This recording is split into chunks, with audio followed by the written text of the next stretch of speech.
everyone. We're going to start the night like this. A light exists in spring, not present on the year. At any other period when March is scarcely here. A color stands abroad on solitary fields that science cannot overtake, but human nature feels. A light exists in spring. Emily Dickinson. Welcome, artists and family. You know what it is. Finally, Thursday night has come back. Pull up a Zoom box, grab a microphone, and get comfortable. It's about to go down.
Welcome to the online open mic presented by the legendary, the legendary Nuyorican Poets Cafe. I am your host. My name is Elemen2al. Happy Thursday. This is the jump off, ladies and gentlemen. Let's go. Oh my goodness. Been waiting all week for this. Happy Black History Month. Love to all the folks. Listen, welcome to episode 60. We've been doing this and doing this and doing this well.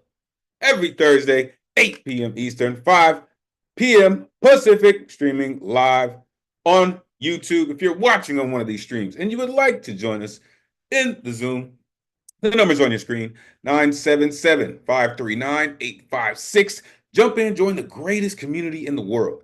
Want to know why I say that? Listen, every single artist on this list is going to show you why I say that. Trust and believe. We've been doing this week after week thanks to some dedicated folks who pay these bills. All right, so we would like to thank the New York State Department of Cultural Affairs and New York City Council on the Arts for hosting these free online events. You can add your energy to the mix with a tax-deductible donation by going to nuyorican.org/contribute. Every dollar counts. We truly, truly appreciate it. Make sure you are plugging in with the dopest tech in the Zoomverse. The one and only Ron Mark Thompson, aka RMT. You're not down RMT by now, damn it. You should be. That cat's dope. All the way up in the BX. It's my dude, man. This is where you can find me, Elemen2al.com. Take out the T, put in the number 2, Elemen2al.com. So many things going on, folks. Trust. Updates coming. Tonight's theme, cyber security, Skynet. So listen. We know how much further AI is moving, how smaller, how fast technology is growing. What does this mean to you, right? For me, this is stories of old, right? the machines take over, singular consciousness. It's a lot to it, right? So, but you have artistic license to do whatever it is that you want to rock. And if your artwork is not on theme, that's still totally cool. We still want to hear what you're ready to rock. All right. Next week's theme coming at y'all.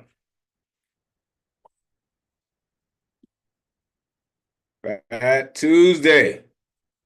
And it's a celebration on a Thursday, right? On a Thursday. But this is about, there's history here, right? You see all these people and they're celebrating and they're happy and they're, playing the second line, and it's amazing. That's what we're going to be looking at next week. Here's also a look at the upcoming themes for February. Let's get to the rules so we can get to the artistry this evening. Artists, turn your cameras on. We are trying to simulate a live open mic as much as possible. Plus, we love to see all the beautiful exuberance that go into your performance. All right. As you are getting ready to approach the stage, have your artwork ready. All right. Please keep in mind, right, there are folks on this list that we all want to hear get down. All right. So, artists, you got 3 minutes to rock. Also, a 30-second intro to let the world know how they can connect with you. Before or after you get down, make sure you put your information in the chat so we can continue to grow the greatest community in the world. We have reached the time of night where all the kids with the sensitive ears should be gone.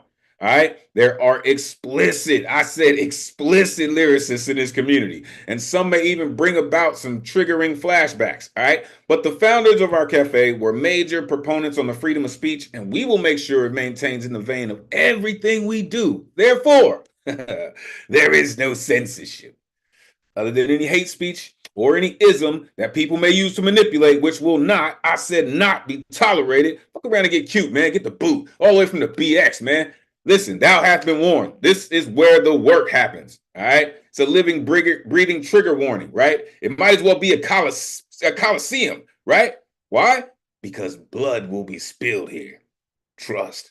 This is a true call and response space. All right. After these artists get up here and share a true piece of their being, you will see this pop up on your screen. This is when you get a chance to share all of that energy, all of that exuberance with the audience. Don't worry about the noise, y'all. It's the rowdiest night of the week anyway. We're going to make sure it stays that way. So share all that energy and it will be returned to you in the performance of every artist. The guaranteed list tonight is closed. Has some openings tonight, but usually it is closed because signups begin 24 hours before the show, which would be Wednesday, 8 p.m. Eastern. Sign up, you go to newyourekan.org, click on full events calendar, click on the Thursday that you want to get down on, and you need an artist RSVP ticket. It's the only way you're getting on the guaranteed list. They don't show up till 24 hours before the show. If you're in the tri-state area, make sure you are plugging in with the New Eurekan Bowery Slam. It goes down on that stage. Listen, shout out J Rose, shout out Luna Rosa. Listen, all the hosts that get down there. Shout out Fuego, shout out Maddie Model King. So many great artists going down up in there. Also, the open mic at the Lower East Side Center. Shout out Soul Cream. So much going on. Really dope space for creatives. Final Fridays is coming, baby. Listen, you got that work. You can swim with the sharks. This is where you go. This is where you find yourself. Put in the work. All right.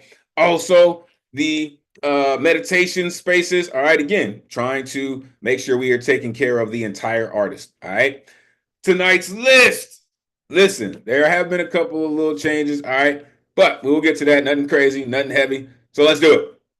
There's all my rowdy friends here on Thursday night. What's good people? What's good? What's good? I see Barney Soloway in the building. Brother Oso is here. Maddie is in here. Great to see you. Listen, let's do it. Listen, I get excited, folks, for real. As I'm putting the list into the chat for everyone, coming up first, listen, oh my goodness, I don't see the blacksmith. Ron, am I missing it? Or did I just? Nope, I don't see him either. Sorry. Okay. So that means where is I don't see him either. What am I missing? Okay, there he is. See, that's what I was missing right there. Eddie, you know what it is. So check it out. We will come back to the blacksmith setting us off this evening. This dude, man, for real, one of my favorites, man. continues to come through, continues to always have the shiniest and just the brightest rhymes that you can find. Trust. The one and only Eddie Foreman in the building. Let these folks know where they can find you. Always great to see you, Eddie. Come on, man. Set it off. You're my favorite too. Thank you for pushing on through. And remember that we love you. All right. Thank you. My name is Ed Potas, Hello Favorite Fantastic. Please time to control my rhyme. Thoughtful, sublime. I got two short pieces, so I won't take too much time. This piece is called The Advanced Future. It's a madman's dream. Think he was blowing off steam. Robots walking walking around, making complex sounds. Cyborgs casting away humanity. Yes, tech will be an identity. Flying cars hovering up high. Traffic will be in the sky. Advanced form of currency for urgency and emergency. Food will be in pill form. Watch how taste transforms. Our weapons will be lasers. Telling us we'll be much safer. Glow mooring will be in the past. Clean out the ozone layers and gas. Holograms will be on our wrists. Don't worry, your calls will be swift. Aliens will be living among us. Don't worry, no fuss, no dust. Every single thing will be advanced. Don't get lost in a digital trance. I know the future can be scary thing, but bright opportunities are singing.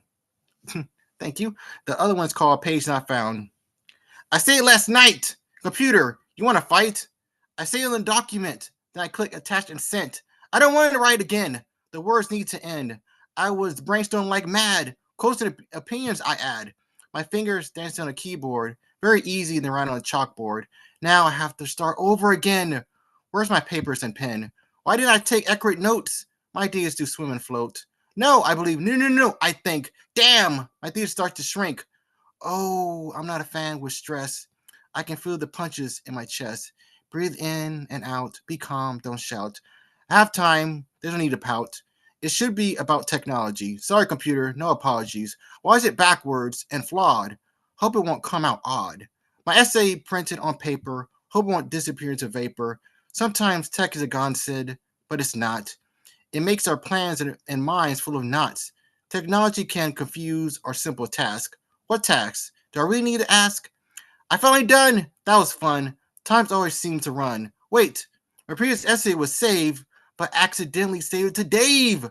Technology, look what you made me do. Now I'm a buffoon split in two. Thank you. Oh, technology. See what you made me do? You see what you made me do? This dude, he does it that way. Unmute yourself. Give it up for Eddie Foreman. Eddie. Yes. Thank you. Oh, good job, Eddie. Good job, Eddie. Thanks for starting us out so strong and with the smile, Eddie. Listen, this is what we do, folks. Starship is underway. Trust. Listen, you can't help but feel that, right? Just because the way that Eddie delivers his work, it's always so positive, right? You're not wrong though. With the AI is technically an identity. It's very close to being sentient. Food in pill form. Watch how taste transforms. Listen, they've been trying to do that, right? Right. That's what they say astronauts eat, right? Sorry, computer, no apologies. I mean, I don't know if they understand apologies. They understand the definition, but I don't know. We shall see. Appreciate you, Eddie, for starting us off, man. All right, let's keep it going. Coming up next, don't know how this gentleman does it, but I'm telling you, he writes the types of poems that stick to your bones. You're about to find out. The one and only Alan Gary in the building. Let these folks know where they can find you. Always great to see you, sir. Please take it away. It's great to be here. Check me out and give me a shout on my Alan Gary Facebook page. Tonight's theme, cybersecurity Skynet, fact or fiction. It had to begin somewhere. Well, this is my truth. How America used Girl Scout cookies to secure its place in the world, as told to Billy, by Alan Gary. Billy, may I call you that? Surely I can. Well, I know, don't call you Shirley. Now just sit right back and you'll hear a tale, because the caper has been told. Way back after the First Great War to end all wars, the Girl Scouts were returning home from Paris after a well-deserved brief R&R. The spoils of war embedded in their Powerpuff backpacks like a badger's teeth in a raccoon.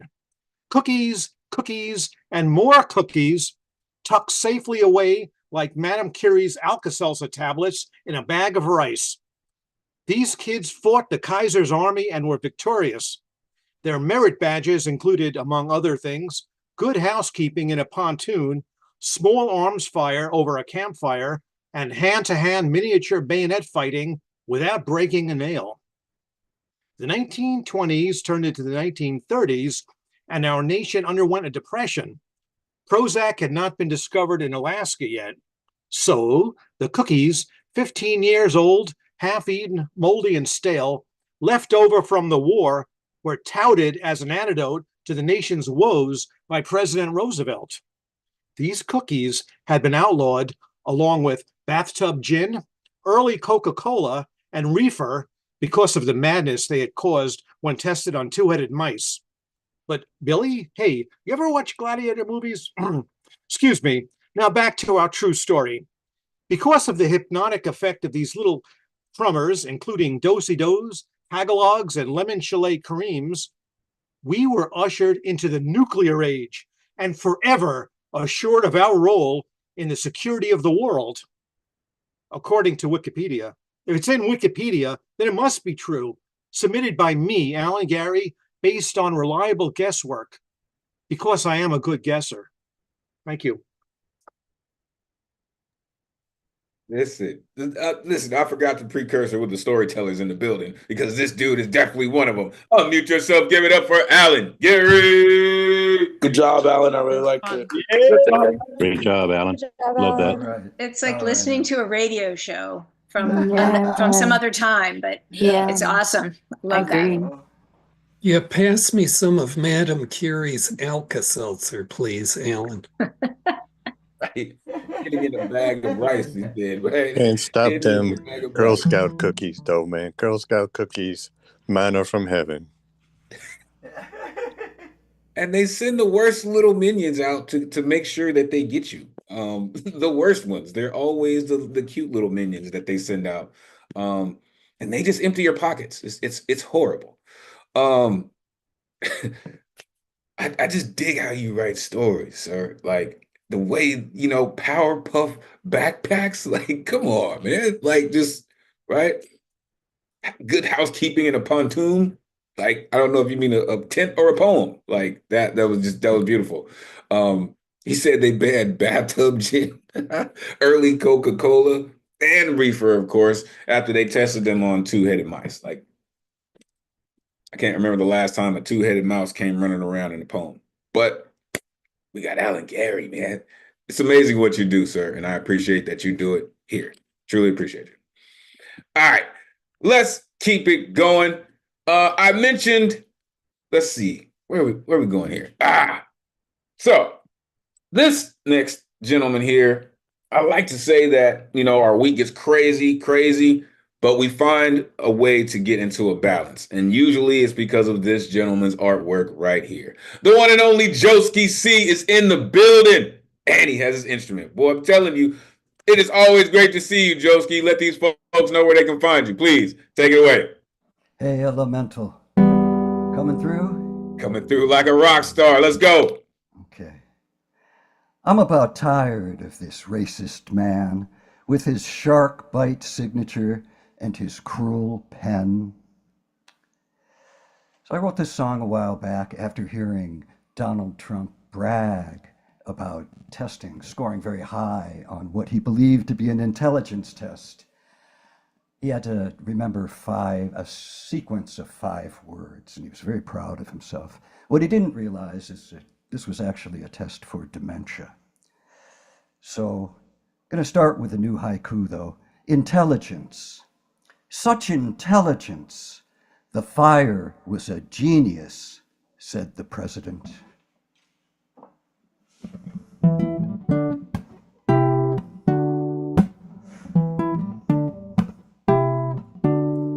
Person, woman, man, camera, TV. Person, woman, man, camera, TV. Let the test shine a light on what we wonder every night. Where is the heart? Where is the mind? Atrocities of every kind. Where is the love? Where is the love? Where is the love? Where is the love?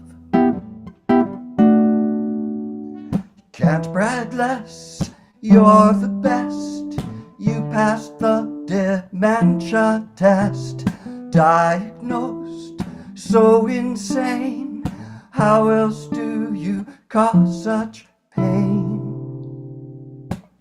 Where is the love? Where is the love? Oranges were meant to peel. Beneath the rind there's nothing real. Everything you steal is what you've got.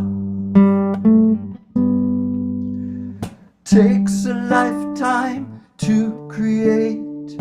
Orange helmet, heart of hate. Bigots can relate to who you are. Person, woman, man, camera, TV. Person, woman, man, camera, TV. Let the test shine a light on what we wonder every night. Where is the love? I told y'all, man, that dude he just does it with that guitar, man. Mute yourself, give it up for Joski. See? Right fucking here. That's where the That love was is. Right Yeah. there, I Josie. just so I'm good. tired as hell. I hurt. And there's nothing that can make me happier than to hear that. Couldn't be more. We need that song on Spotify. Oh yeah, that would be great. You know, what a mic drop, too. Everything you steal is what you've got. Thanks for that, Joski. Just perfect. Thank you. Absolutely. You're the Absolutely. And then he had the nerve to say bigots can relate to who you are. Gosh. Whew. I mean, that's just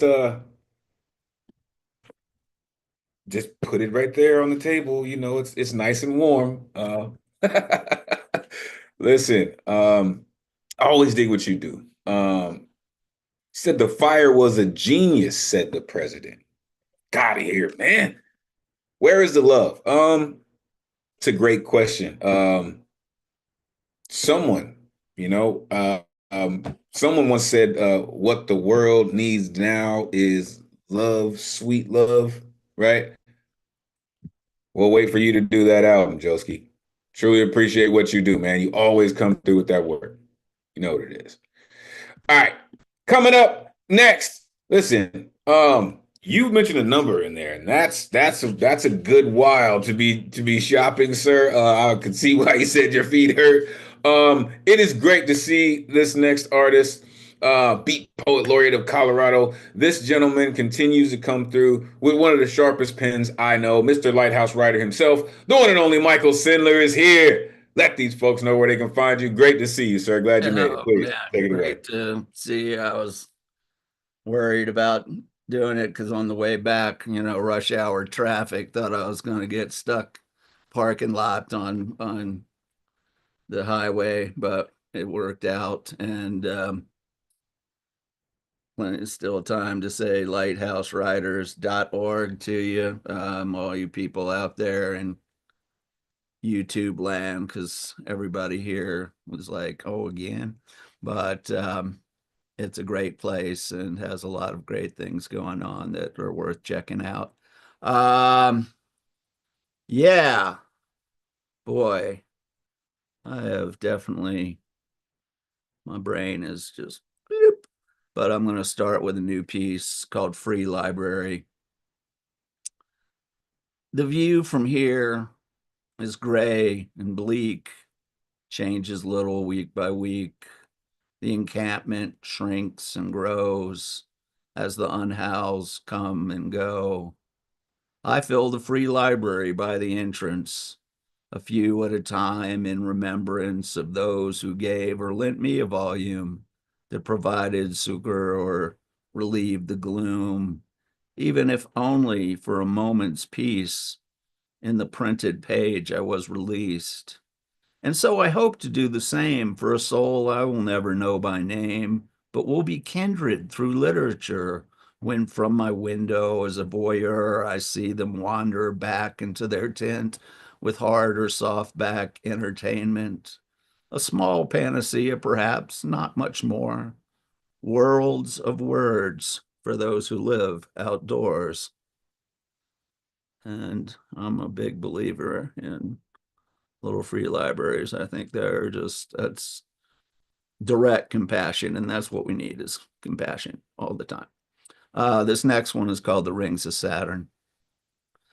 The rings of Saturn shine, infinitely distant from your hand, forged by accident or design, a series of celestial bands, reflecting light from darkness, pointing toward the periphery, precisely the way my heart does when memory brings misery. The rings of Saturn shine, circling planet and revolution, still captive to the pull of time, as is a prayer for absolution. Next to Jupiter, out past Mars, only Saturn wears jewelry, still no rival to the endless stars who know adornments are illusory. The rings of Saturn shine as they spread themselves thin. The sphere inside confined can do little but languidly spin. Planets pass each other lifelessly, hopelessly chasing constellations. Our faint hopes held tight, some silently, until memory brings consolation. And I'm going to sneak another one in here. It's called Flipped Card. I think last week I read the sort of companion piece to this, Lucky 13. This is the other one I wrote for a book, A Certain Someone Who Was looking out at me through it. I'm not going to tell about his project. I'll let him do that. So this is called Flip Card.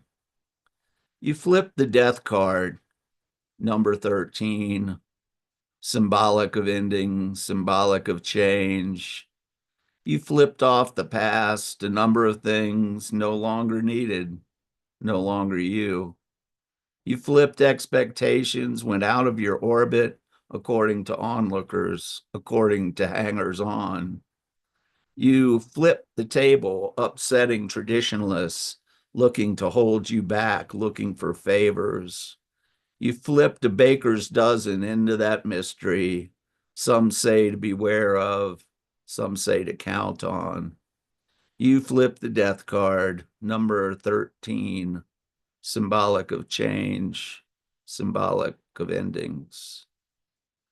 Okay, so great to be here in this room, as always. Thank you, Elemental, and thank you, Ron. We do what we do to make sure that you got spaces to rock. Unmute yourself. Give it up for Michael Sindler. Oh, Michael. Yes, Michael. Super awesome.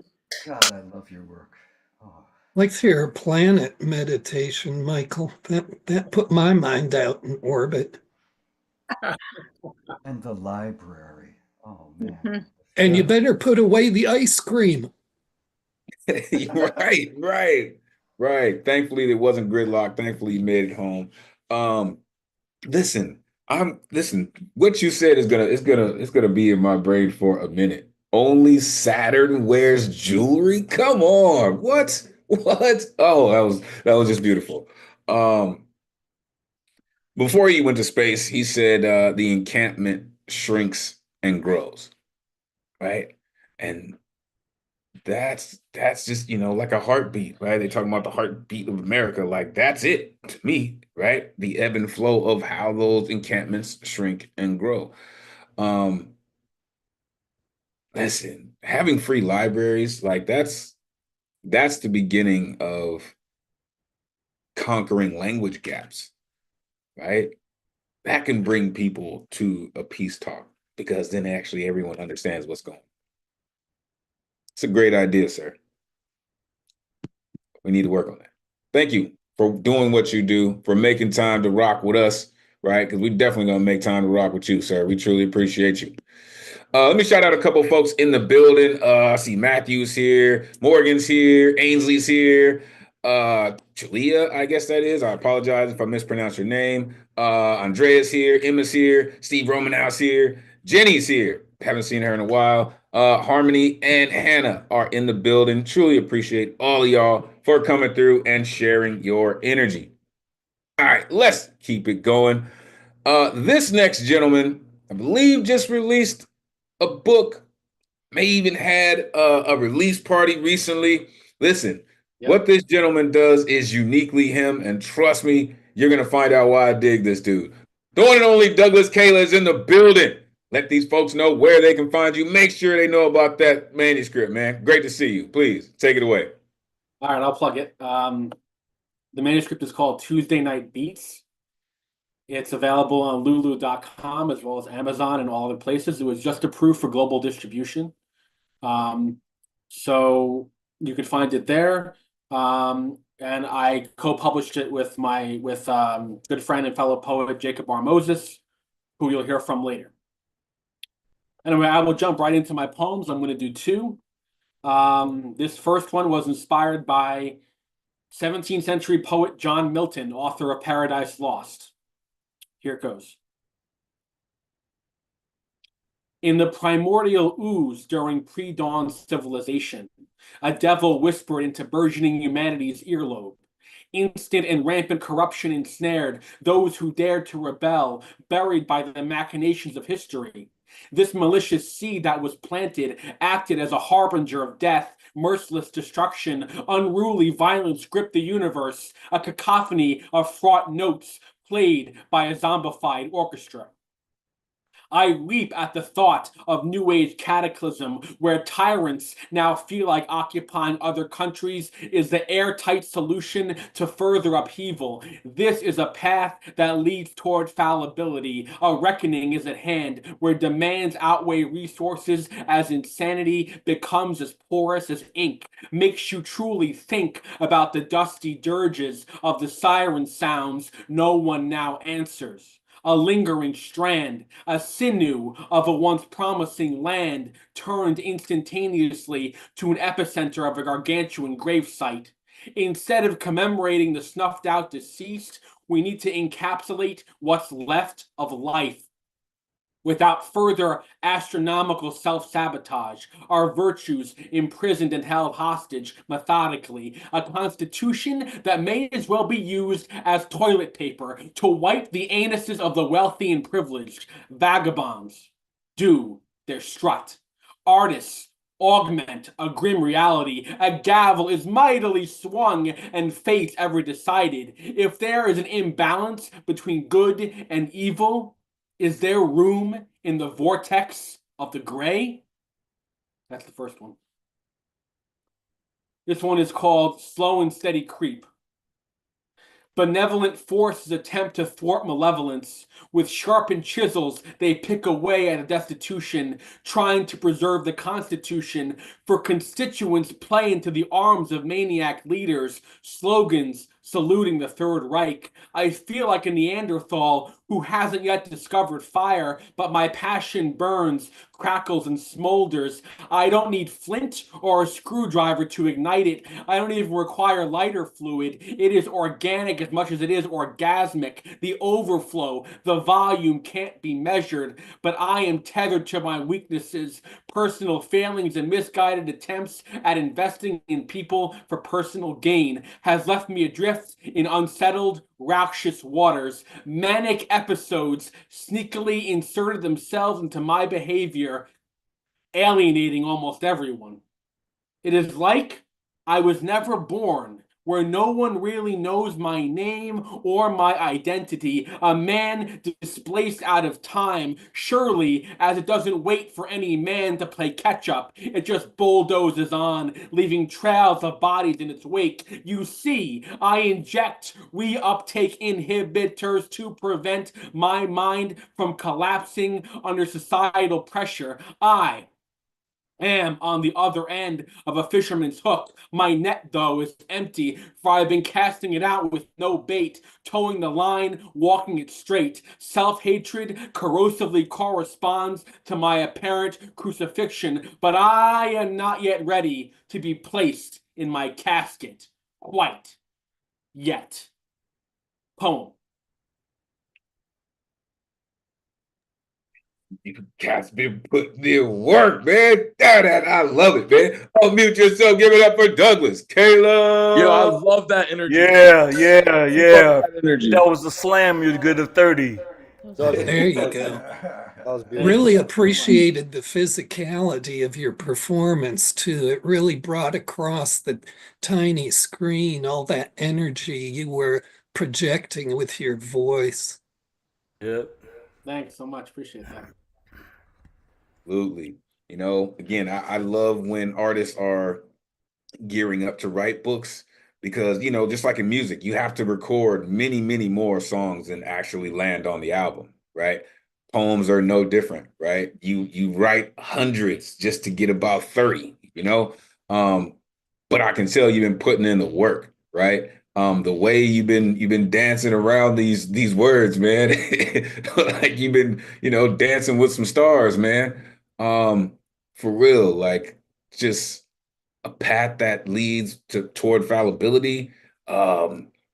Whispered in the virgin humanity's earlobe, like, come on. Wipe the anus of the wealthy and privileged. You said constitution on that. I mean, money do the same thing. Is there room in the vortex of the gray? I don't know, man. I don't know. On the other end of a fisherman's hook, damn it. That's a rough one. But knowing that means that you still got fight in you. So don't forget that. Appreciate that, man. That's work. Keep putting it in. Shout out Finn Hall, man. Like a block from the blue, too. They put in work, man.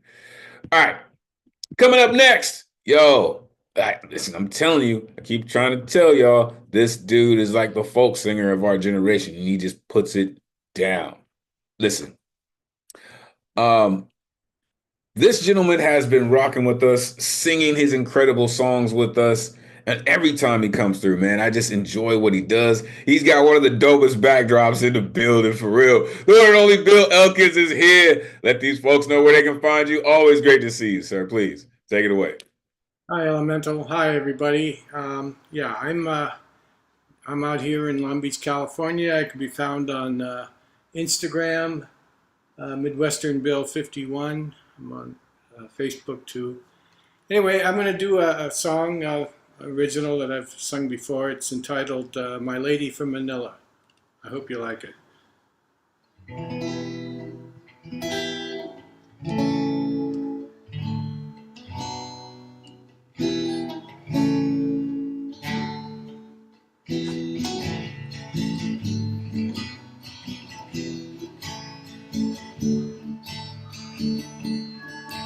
Effervescent, loving, and refined, my lady from Manila enraptures me. Her poise, laughter, and style would transfix anyone as they did me.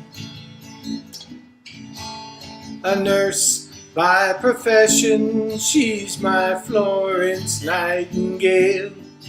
She's my lover and best friend, you see. She stands by me through all circumstances, thick and thin, but will call me out when she thinks best.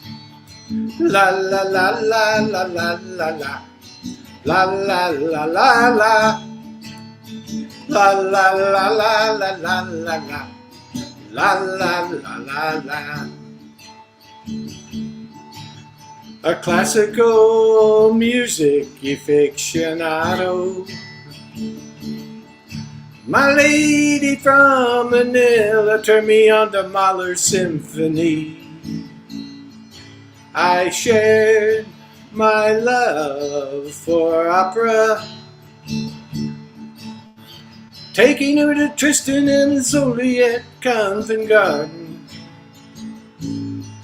Our mutual passion for music deeply connects us to each other and to the world around us as a whole. We celebrate this passion wherever we may go, be it LA, Chicago, Paris, or Berlin. La la la la la la la la. La la la la la. La la la la la la la la. La la la la la. Keenly perceptive, forthright and true. My lady from Manila, she gleans the wheat from the chaff. She's my lighthouse in my harbor. She guides me through disillusion as we live for ourselves. She challenges my thinking, helps me see things as they are, not as I always deem them to be. My lady's name is Rosita, and we're a match made here on earth. She's my inspiration for living each and every day. La la la la la la la la. La la la la la. La la la la la la la la. La la la la la. Thank you, everybody. Oh, I told you the way you write songs, man. It's just, unmute yourself. Give it up for Bill Elkins. There's just so much in there, just so much Thank you, Bill. pure love. I love your voice. I love how you sing sentences. It's a good vibe. It's always a good vibe. And that song is still one of my very favorites of yours, always will be. Hey, Rosita. Thank you. I felt as if like I should have been drinking out of a beer koozie at the beach, Bill. I like it was a good vibe, a good feeling that just came from the song. It was really good. Semper Fi, I love it. California sounds for sure. Hang on to anybody who introduces you to a Mahler symphony, Bill. I love Mahler. Oh man, he's great. Anyway. When you start talking about, aficionados, he said a classical music aficionado. Like, I'm there. I'm there. And then the way that you describe, the muse for your songs, right? Like, just she said she's my Florence Nightingale, right? Even that right there, right? For the folks who may not know who that is, do yourself a favor and look up Florence Nightingale. A very incredible just being. And to feel like that and to bring that into a song is very powerful and very personal. Thank you for always sharing your heart with us, Bill. It always comes out fantastic. Thank you. All right, let's keep it going. Coming up next, this incredible author, artist, pushcart nominee, author of Four Crescents, author of Black Calculus, author of Evaporated Rage, continues to come through as just a master at what he does. Traded in his foil for a pen, and now he's just putting in the work. The one and only Mathematics is in the building. Let these folks know where they can find you. Math, it is always great to see you, sir. Please, take it away.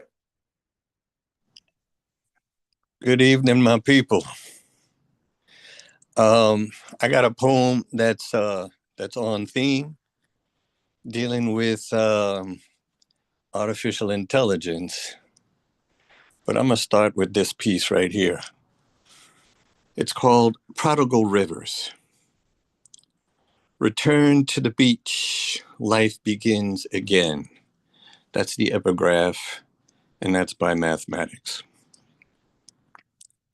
At the edge of the beach, a meeting place between heaven and earth. The beginning of place, the end of null space. Where life ends, another life begins.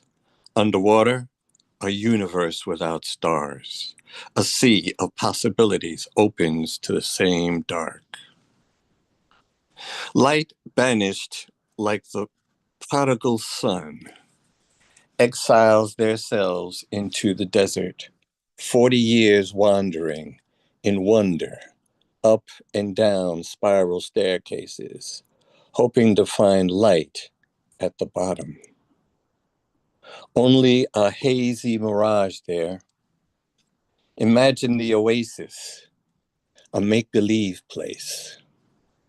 Reminds me of the ocean that was my mother, my first home, a womb without a roof, a sky-filled attic, a basement with no floor. A nest of fire singes my hair, burns beneath my skin. Ashes fall away from bones left hanging in the closet. A gust of wind carries the phoenix on its maiden voyage. Flight out of the desert, a trajectory that leads me back like 1,000 prodigal rivers to the ocean that launched me. The second piece, I was inspired, or I had to dig deep into my inventory here, but Joski's song reminded me of. The title of this is Love is Big. I'm dropping my filters. It can't be edited. Too intense to keep for myself because it contains me as I am embedded. Think outside the cocoa was a good opening line. I didn't know it was a threat, but a vision of where I would find the rest of me. Outside the cocoa. Beyond my mind, where I can explore cosmos beyond imagination. Tears burn my eyes, awake to fire, not even an ocean can quench. Even though that's where matches and sparks fly, finding tinder at the foot of 7 bridges I am building to close the distance between me and rainbows that arc across galaxies. Got the fuel, float more balloons, air is getting thinner, gotta build more rockets without missiles in their heads, no war on their minds.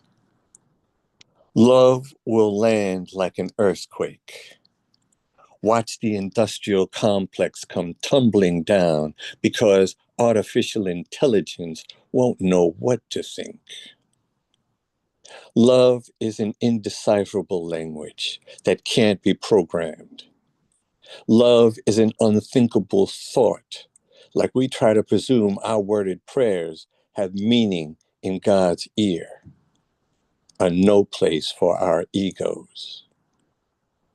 Better live that prayer. Better be that love we all want to dance to. Peace. We all want to come on. Unmute yourself. Give it up for Mathematics. Amazing. Oh yeah. Yeah. That was really good. That was beautiful. Yeah. Beautiful. Yeah. Beautifully done. Yeah. Thank you. Yeah. Thank you. Yeah. What words are left? Yeah, the love we all want to dance to. Norm, you are a magician. Thank you, my people. So beautiful. I love you all. Love you too. Oh. surgical with the pen. Seriously, just the way that you are so meticulous, right? It comes out, and then you deliver it that way. You know what I mean? Just it just brings me to a spot of just a cat on stage doing his thing, right? It's very visual for me. He said, it reminds me of an ocean of my mother. That is my mother. Like, what? Like, it just rocks you, you know? 1,000 prodigal rivers, man. Love is big. He said, a vision where I would find the rest of me. Close the distance between me and rainbows? Gotta build more rockets without missiles in their heads. That's just a great line. Appreciate you, Math, for doing what you do, sir. You're just incredible. Please continue to do it and share it with us. Always look forward to seeing you. Appreciate you. All right, coming up next. Listen, his partner mentioned him, and now here he comes to the mic.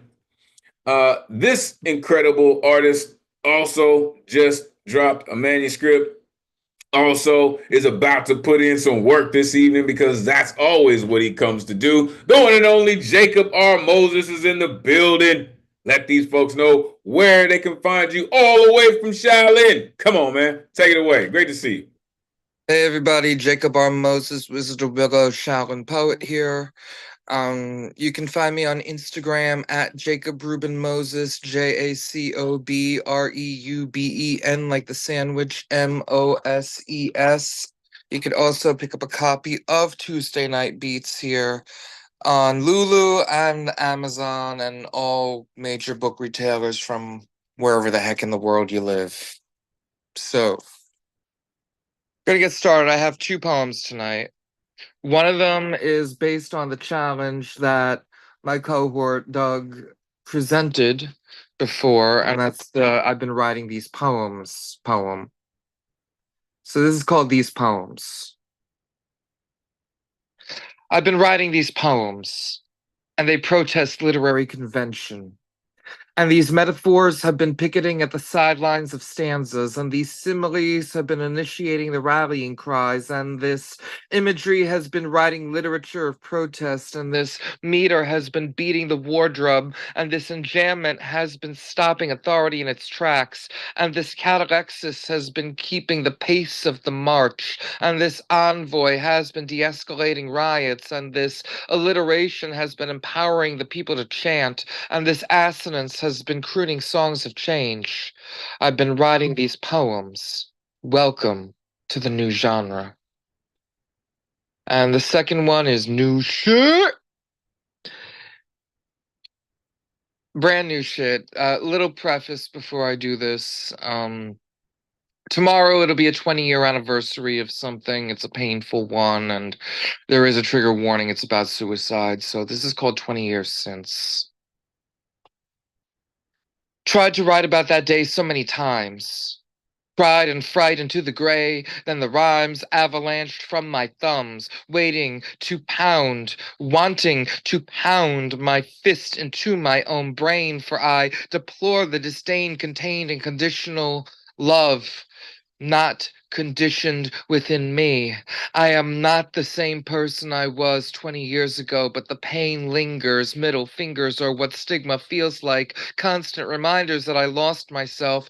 Punchlines made out of my fall from grace. No idea whether I'm worse for wear. Too many struggles since then. Too many muggles smoked when pills weren't enough to sustain me. Every time I enter the room, I am that dark stranger with a past. Park ranger of a land unseen, untraversed, devoid of footprints, prince of darkness within my mind. I've tried for 20 years to purge it, imbibe many beers, I just scourge it.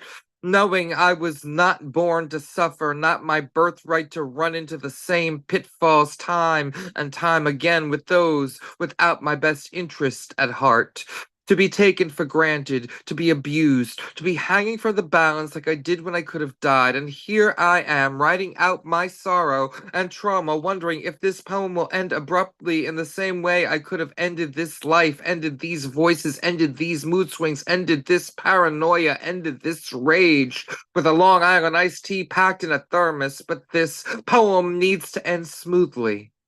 This life I'm living needs to conclude without interrupting my pulse, and every damn day I struggle not to repeat my mistakes so I don't end up somewhere authorities claim are safe from me. What is safety but protecting the public instead of protecting you from derision? I could count every finger on my right hand, tallying how many times I wanted to die. I could count every toe on my left foot, tallying how many times I survived. The song Born to Be Alive plays, all the while wondering if I was born to simply survive the constant war I fight with my nervous system, battling intrusive thoughts daily. They say a tornado is supposed to sound like a runaway train, and I hope the next 2 decades don't place me in front of cyclonic winds, regardless of the power they have to dry these suppressed tears. Poem. Said the same thing about his partner. He just putting in work. You can feel the pen digging in. Mute yourself. Give it up for Jacob Moses. Good job, Jacob. Good stuff. Good job. Good stuff. Yeah. Thank you. Thank you. You know what was so intense for me about that, Jacob, it was this poem speaking to all of us who endeavor to process our trauma, because it was really speaking to how you were talking about how you try to process how you process. It was very aperceptive in that way. And it's, I think, a really important insight to people on the outside of that process, because it's one thing to write a poem where you externalize trauma in an attempt to make it communicable, but it's another thing to write a poem about processing your trauma and how that in itself is a struggle to do. So that had a very special kind of insight in it for me. Thank you. I appreciate it.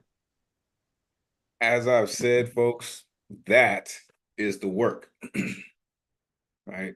We have fun writing to themes and writing, one-offs, but that's the work.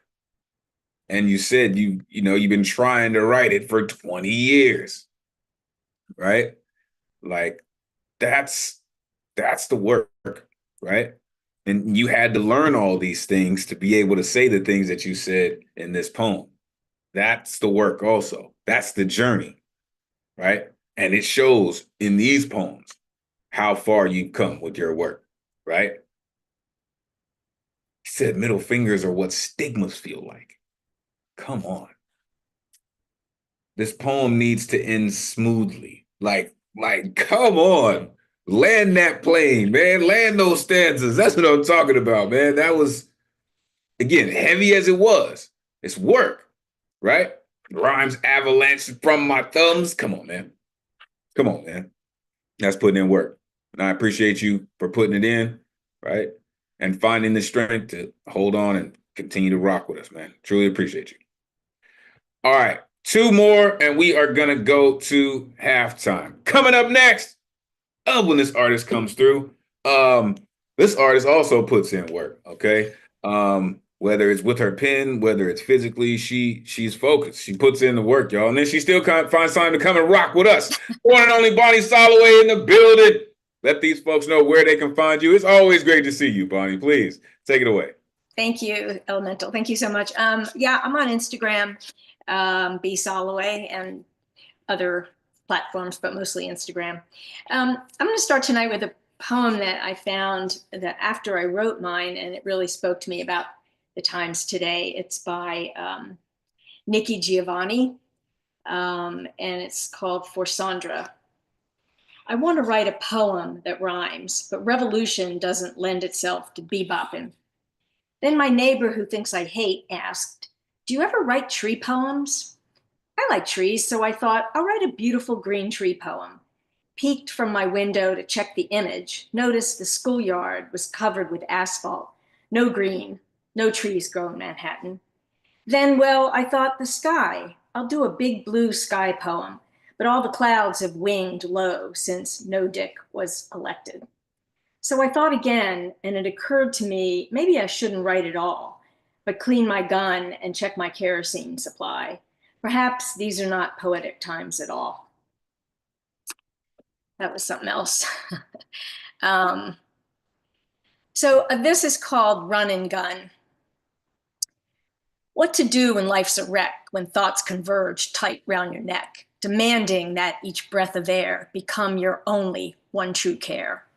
Just when the tiniest pinhole light gains you strength to hang on tight, full well knowing there's no quick end. For a precious few, go on, pretend you've simply woken from a nightmare dream, where lies like knives of a high polished sheen pierce the soul as your brain careens in betwixt and in between, until the target is sliced up nice, a soul acquiesced each darkened night. No more need to scream or cry or stamp your foot or wonder why. The time for that was long past due. You were warned but missed the clues and gave the keys to the mother of all coups. Still you prayed, hope against hope, never grasping your enemies had already eloped. A quick about turn on our former best friends, the Nazi playbook from beginning to end. Sweet dreams, America. It's been great fun.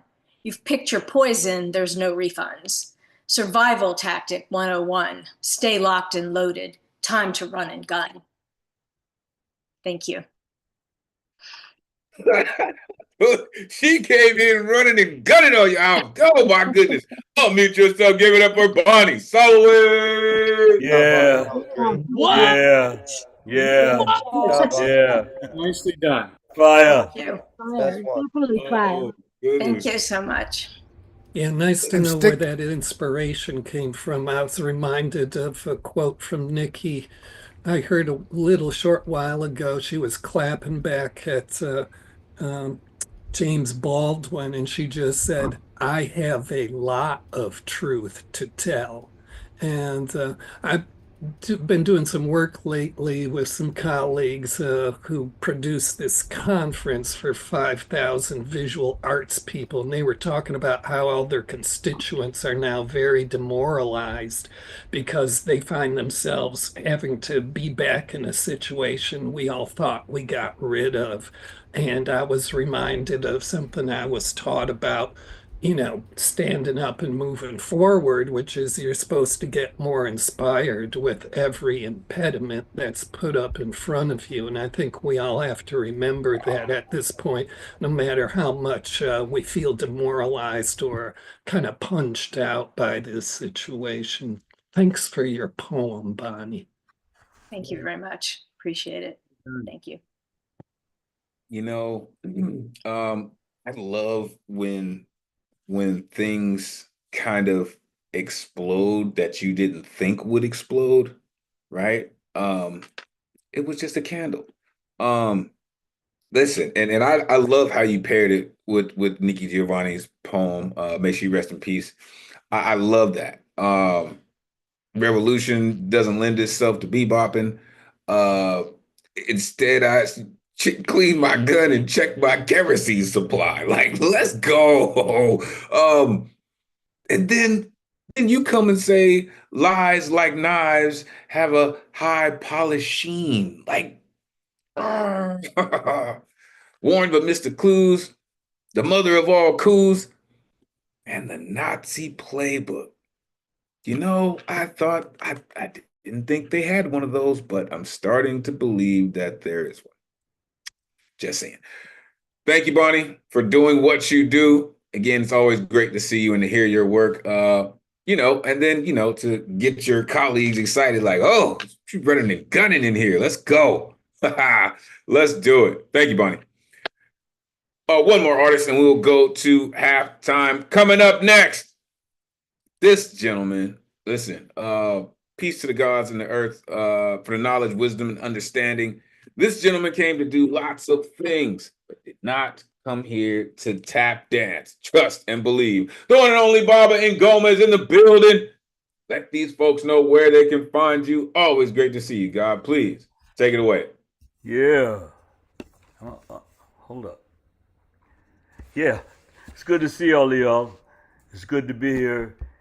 Yeah, the Nazis got a playbook. It's called Mein Kampf. Yeah.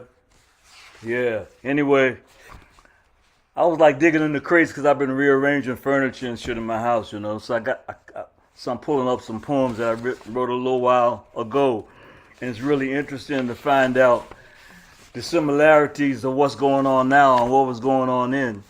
These poems were written in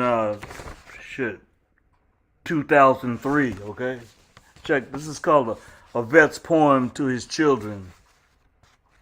They will tell you this is the last war, the war to end all wars. Don't believe them. War only brings war. They will tell you that it is your duty to protect democracy. But democracy doesn't live here anymore. She left with the buffalo, afraid of being burned like witches at the stake, chased away for prophesizing eternal life. They will say they were ordained by God. Don't believe them. They only think they are gods. Their sons have not seen war, nor the chicken hawks who vote to send my sons away to kill someone they never met that looks like you or me and was also sent to kill, like chess pieces on a board. They will bribe you with student loans on the GI Bill and veterans' mortgages, but there is no bribe to pay for contamination for spent uranium or Agent Orange or your missing leg. They didn't tell you war is not a video game. Someone really has to die. The next body bags could contain the remains of Americans on this soil, fragmentations of realities. They didn't tell you that your life is expendable, while the privilege can drive Sues and half the planet has no shoes. How many lives per gallon will it take to fill you up? Release the pump. Don't let the blood overflow. That's the first poem. And it's 1, 2, 3. What are we fighting for? Don't ask me, I don't give a damn. Next stop is Vietnam. 5, 6, 7. Open up the pearly gates. Well, hell, I ain't got time to wonder why. Whoopee, I'm gonna die. Conspiracy theory poem number 666. So far, my first of the year poem has had trouble materializing. I've been holding out for something good to happen, like an outbreak of peace. I've been burning candles and saying incantations, trying to visualize a world with compassion, but all I see is Bush's head superimposed on a skull, an oath of death dribbling from his lips like a vial of poison, blood stains on his mason's apron. I even cut the umbilical cord to my TV, tried to extricate myself from the matrix, but my fingerprints are registered with the state, wanted for their healing touch in a land where healing is illegal, outlawed by the AMA because plants grow free, not able to fit in bottles. I'm boycotting the news. It's mostly garbage not fit to print, intended to create mass hysteria, make you think you're delirious. The smallpox vaccine is deadlier than HIV. Beware of microchips in your cereal, programming you to buy shit you do not need that could be hazardous to your health. Tell your children not to give up blood for oil. The New World Order is much more than a buzzword. Peace is possible. Teach your sons just say no to war.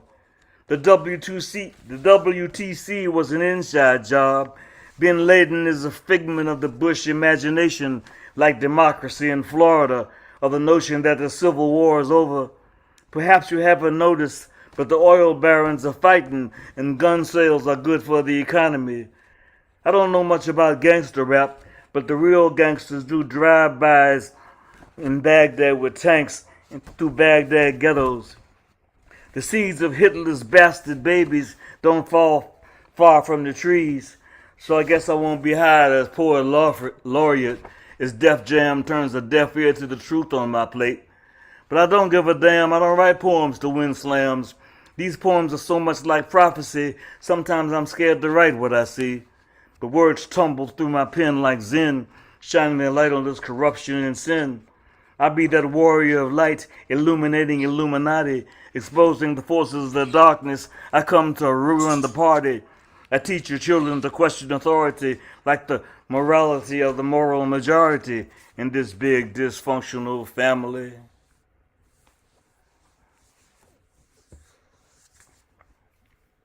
Yo, I don't know how that dude do it, but he does it every time. Unmute yourself, give it up for Baba and Goma. I got so much knowledge out of that. I think I should get a college credit. That was fire. So full of truth. Yeah, it's so important to have you bring those writings from the past forward with what you do, and that line that really resonated to me, where you're really talking about, when the power of the universe manifests itself in your creativity, you got to marvel at it, but just let it come, Thank you. That's great. It's like there is really no past. Everything just keeps coming back around. Yeah. Unfortunately. Yeah. All time is now. That's right. That's right. Oh, it was great to hear that, though. Really good. Thank you. Listen, sir, we do have to address the elephant in the room. Beware of microchips in your cereal. Okay. Like, come on, man. Yo, that's just one of those things. How you talk about your experience in that uniform, it just, man, there's something about it, right? As you said, war is not a video game. Someone has to die. Democracy doesn't live here anymore. She left with the buffalo. Like, come on, man. Right? There is no bribe for that Agent Orange. There's no bribe for that, man. An outbreak of peace. Yeah, that would be fantastic. He said, I don't know much about gangster rap, but the real gangsters do drive-bys with tanks. Let's go. Appreciate you, God, for doing what you do and how you do it. Still doing it at a high level, man. Appreciate you. All right. Before we move on, I'm going to pass it to the dopest tech in the Zoom verse, doing it only Ron Mark Thompson, aka RMT. You're not down with RMT by now, damn it. You should be. All up in the BX. What's good, Ron? How you feeling? I'm feeling okay. Thank you so much, Elemental. Look at here we are 1 year into the weekly online open mic, almost 5 years into our regular online open mic since the pandemic started, and 51 years of the New York Poets Cafe. I am just mesmerized by the theme and by the powerful poems. Thank you, Elemental, for continuing to host and all your other wonderful contributions you helped us with and will be helping us with in the next coming weeks and months. We really look forward to that. Thank you so much, Elemental. I am Ron Mark Thompson. I am the tech assistant here online at the online open mic here in Zoom and our live stream. If for any reason you were not able to sign up for an artist RSVP ticket, the last one was ordered at a little after 1 a.m. Eastern time this morning. So don't be scared. You can always ask us to sign up for the good luck round, which we will hold after the guaranteed list has finished. You can also see me in in-person events. I'm one of the timekeepers at some of our poetry slams, part-time DJ and tech assistant, and I am a member of the program and operations team. I see many new audience members here. Welcome. The New York Poets Cafe on the Lower East Side in Manhattan is currently closed. New York City has given us a grant, and they are currently reconstructing the entire building, and they have told us that everything should be complete by March of next year. We, of course, will hold them to it. But do not be afraid. In the meantime, we will continue our online programming as well as our off-site in-person programs. So if you happen to be in New York City, as Elemental mentioned, come Mondays to the Bowery Poetry Club, our New York Bowery Slam, alternately hosted by J. Rose and Luna Rosa, 6:30 p.m. We open the doors. All the winners from Mondays move on to compete in the final Friday Slam, which is on the last Friday of each month in the Puerto Rican Traveling Theater. That's in Midtown Manhattan. This month it will be on February 28th. Tony McPherson hosts, and Luna Rosa, instead of hosting, which she does on Mondays, she is our DJ. So as you can see, many of our supporting staff and hosts, we all do different jobs, to support our community. We're very happy about that. So come on out for that if you can make it. Then at the Lois Cider Center on 9th Street, which is not that far from where where our cafe is located on the Lower East Side, we hold open mics on Wednesdays. On the first Wednesday of every month, it's the Women Orator Wednesday. Yesterday, we welcomed our new host there, somebody's mama, and she actually is our 2024 Grand Slam champion from last year. So she did a great job yesterday. It was amazing. We had an amazing feature. Our executive director did some comedy there as well. This is an in-person open mic, but if you missed it, it is live streaming. Just like the online open mic is live streaming on our YouTube channel, you can also go in the same live section on our channel. You will see yesterday's in-person Women Orator Wednesday open mic. So check it out if you haven't checked it out yet. And then on the second and fourth Wednesday of every month, it's our regular New York open mic hosted by Sol Preem. This month it's on the 12th, next week, and on the 26th. All styles, everyone is welcome.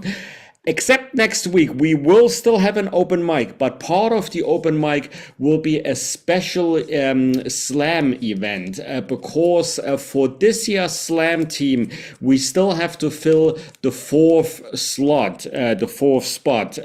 So Solar Kush and John Berg will be competing head to head to see who will be the fourth member of our slam team this year. Solar Kush was actually a member last year, and John Berg placed in the top 4 at the Grand Slam. So this is the reason why the two of them are competing. So that will be at the Lois Cider Center, February 12th, 6 p.m. next week. We welcome you to be in the audience so you can cheer them on, or you can be the judge giving the scores. So we welcome you. If you're not in New York City, you can watch over the live stream. So check it out if you can. And also good news, Tony McPherson is hosting our slam workshop every second Tuesday of the month. And due to popular demand, we opened up more tickets and more spots for this. It is free thanks to a grant by Poets and Writers. So if you want to learn how to make your poems into slam, poetry, come online. So you don't even have to be in New York City. This is held via Zoom. It is free, but you have to register on our ticket site, same ticket site where you signed up for tonight's online open mic. And go ahead and sign up if you want to, learn from Tony how to slam. So do that if you can do it. On that note, all the other programs that I didn't mention, Elemental mentioned our meditation and writing workshop. The next one is on the 15th of February. That one is online. We have teenage open mics. We're going to have an event at Battery Park City in April. So for all the other events that I didn't have a chance to mention here, just head to our calendar, newyork.org/calendar, same ticket site where you signed up for tonight. We are still looking for volunteers to help us at our many in-person programs. And I'm actually also going to announce we may also be looking for volunteer online here. So if you have some tech knowledge and a tech background, and you have the time, you can help us even, online. So just head to neweurekan.org/volunteer or scan this QR code. I'm going to put all these links from our link tree in the Zoom chat. Last but not least, we are a non-for-profit organization, so we are accepting donations. They are all tax deductible. I know some of you, when you signed up and ordered your free artist RSVP ticket for tonight, you also gave us a donation on that same page when you ordered your ticket. So we thank you for that. You can always go to neweurekan.org/contribute to make a contribution outside of ordering a ticket. So again, we appreciate everyone. And let us continue our many wonderful programs, and we thank everyone who keeps supporting us here on Thursday. And on that note, we have a wonderful supporter here who's been coming for many weeks now, zooming in from New York City, from a different borough where I'm zooming in from. So a little bit snowy, a little bit cold winter weather as well, but it's always great to hear from her amazing stories and poems. Markensia, if you are in the Zoom room and you can see my, yep, you got it. Welcome everyone back to the Zoom room here. Markensia, Jean, let everyone know where we may find you. The next 3 minutes are all yours. Welcome back. Thank you. You can find me here.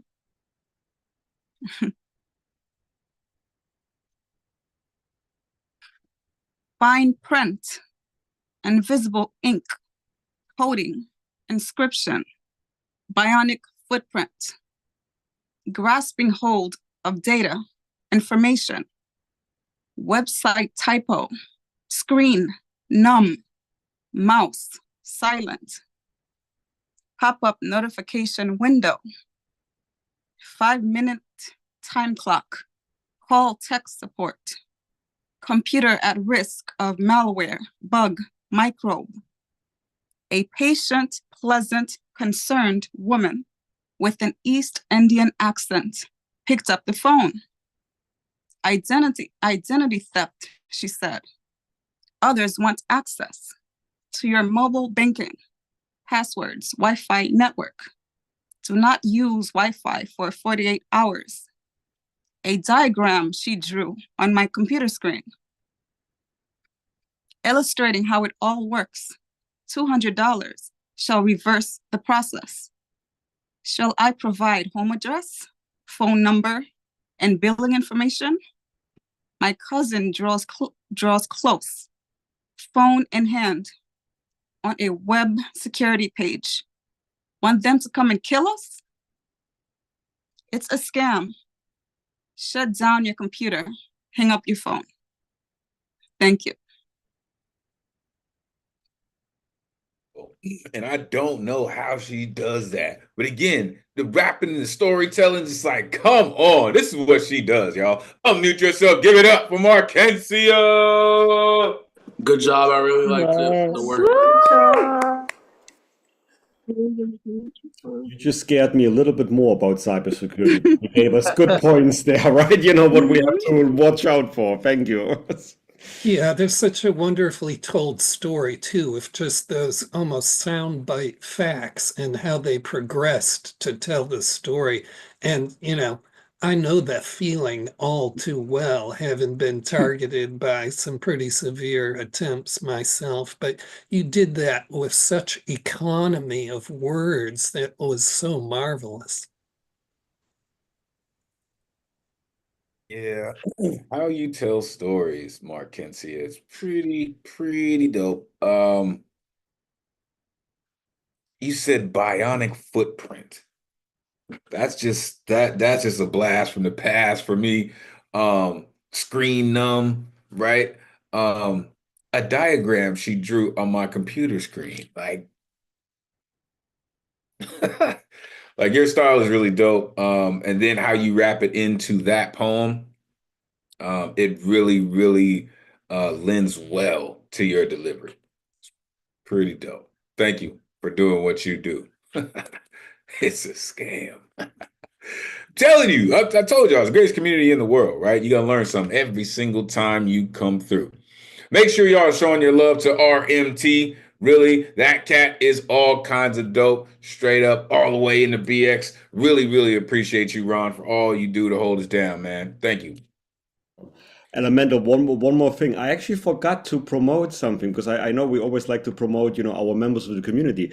Baba and Gomar and Diane Ward, who many may remember here from the past years, they will be featuring in person at an open mic in Queens this Sunday, 3 p.m. I'm gonna put the address in the Zoom chat. It's a free event. It's in a small cafe, where you can patronize, the bar and the cafe. But Barbara, I think I'm gonna see you there in person this Sunday. I'm looking forward to that. Wow, y'all, that is big business. That is big business. Barbara and Goma and Diane Ward, if you can get there, get there. You get there for real. It is gonna be something amazing. Wow, that's heavy. That's heavy. Yeah, I was just recently in the room with Diane Ward. Shout out Diane Ward. Amazing artist. Continues to write incredible work. Yeah. Make sure you put that in there. If y'all can follow through, make sure you follow through. All right, coming up next. Every time the priestess comes through, she always blesses us. And you're about to find out why I say that. This incredible priestess, again, one of my spiritual leaders, continues to help me, to learn about the knowledge, wisdom, and understanding, not only the ancestors, but the time that we live in. The one and only Oshun Yo Yen is in the building. Let these folks know where they can find you. It is always great to see you. Please take it away. Okay, where can you find me? Here I go again. You can find me behind the biggest tree in Central Park, pouring libation, asking for help for this craziness that's going on right now. Feel free to join me. The more people that put in their prayers, the more successful we'll be. We're living in an insane time right now. That's all I have to say.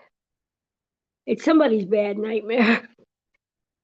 Anyway, there's no title to this poem, and I'm actually on theme tonight, nice and short. Okay, here we go. The satellite gods hear every word as they orbit the earth, but never answer my prayers. Big Brother has his eyes on every corner and 8 in every traffic light.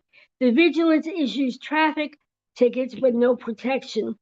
The components of a bomb can be purchased in any hardware store where the eyes of Big Brother record every transaction in sleepy boredom. The possession of the demons of steel, carbon, and gunpowder are the right of every citizen. The Republic's representatives decided that no background checks are needed to protect their people. Ears and eyes everywhere. Waves of fear programmed in every mind that hears a hysterical brainwashing message in the evening news of the electronic mouth. The stage is set. Artificial intelligence rules with no human common sense. Big brother, big sister, omnipresent, omniscient, invading every aspect of our lives. Surveillance is everywhere, and the programming is complete. Yes. Talk about something you wasn't expecting. Here goes another one. Unmute yourself. Give it up for Oshun Yo Yen. Just absolutely magnificent. Thank you. It's kind of disturbing. Sometimes I talk to my friends and they're texting me. I said, listen, either call me, come over and visit, or maybe let's go meet somewhere. Since COVID, I'm so tired of all this electronic, artificial shit. I don't know what to do. Yeah, I don't know why people don't like to talk, man. Talking between people is such a beautiful thing. We're so blessed to be able to do it. Yeah. Yeah. Thanks again, Oshun. Yeah, that was just wonderful. I mean, every word. How do we ever expect to pass on language and the nuances of our cultures if we don't talk to each other, right? Our storytellers can only do so much. right? Shout out Mr. Tez too. Our storytellers can only do so much, right? But we have to talk to each other to make sure those lessons go directly, right? Because I'm sure we've all played the telephone game when we were younger, right? By the time you get to the end, the story's something very different, right? It's important to talk to each other, right? We have to share ideas, right? And listen, what she said in the beginning, the satellite gods hear every word. So trust and believe they're listening, right? They are listening and they are transcribing and translating all the things that we say, right? The demons of steel, carbon, and gunpowder. Waves of fear programmed in every mind. In the evening news of the electronic mind. Mouth, the electronic mouth. Like, come on. Like, what is real? What is real? Not gonna get into my matrix mode, y'all. Thank you, Oshunyo Yin, for doing what you do, always bringing a divine blessing. Thank you. Truly, truly, that's the work. Goodness. And on some new shit. And on some new shit. Appreciate that. All right. Coming up next, author of The Impromptu of Love of Music. This incredible writer happens to be one of the elegant types, or the most eloquent types, I should say. This incredible artist reminds you that your feet are still on earth, the way that he works his words. Always looking forward to hearing this cat. The one and only Ray Whitaker is in the building. Let these folks know where they can find you. Listen, this cat also put me up on something, man. Make sure you mention it. Great to see you. Please take it away. It's really good to be back. I've been gone for a little while, and I missed all you guys. I really did. Thought about you a lot. I have two pieces for you tonight, and thank you, Elemental. Thank you very much for your introduction. I have two pieces for you tonight, and neither are on theme. So I'm going to take a little joy in that, and here we go. This first one here is new. Maybe y'all probably the first to hear it. It's called A Raid. As still as death.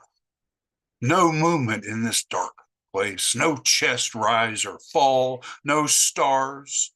The dark sky belying a spark. Well hidden, as if under a thick layer of leaves. The forest at dusk.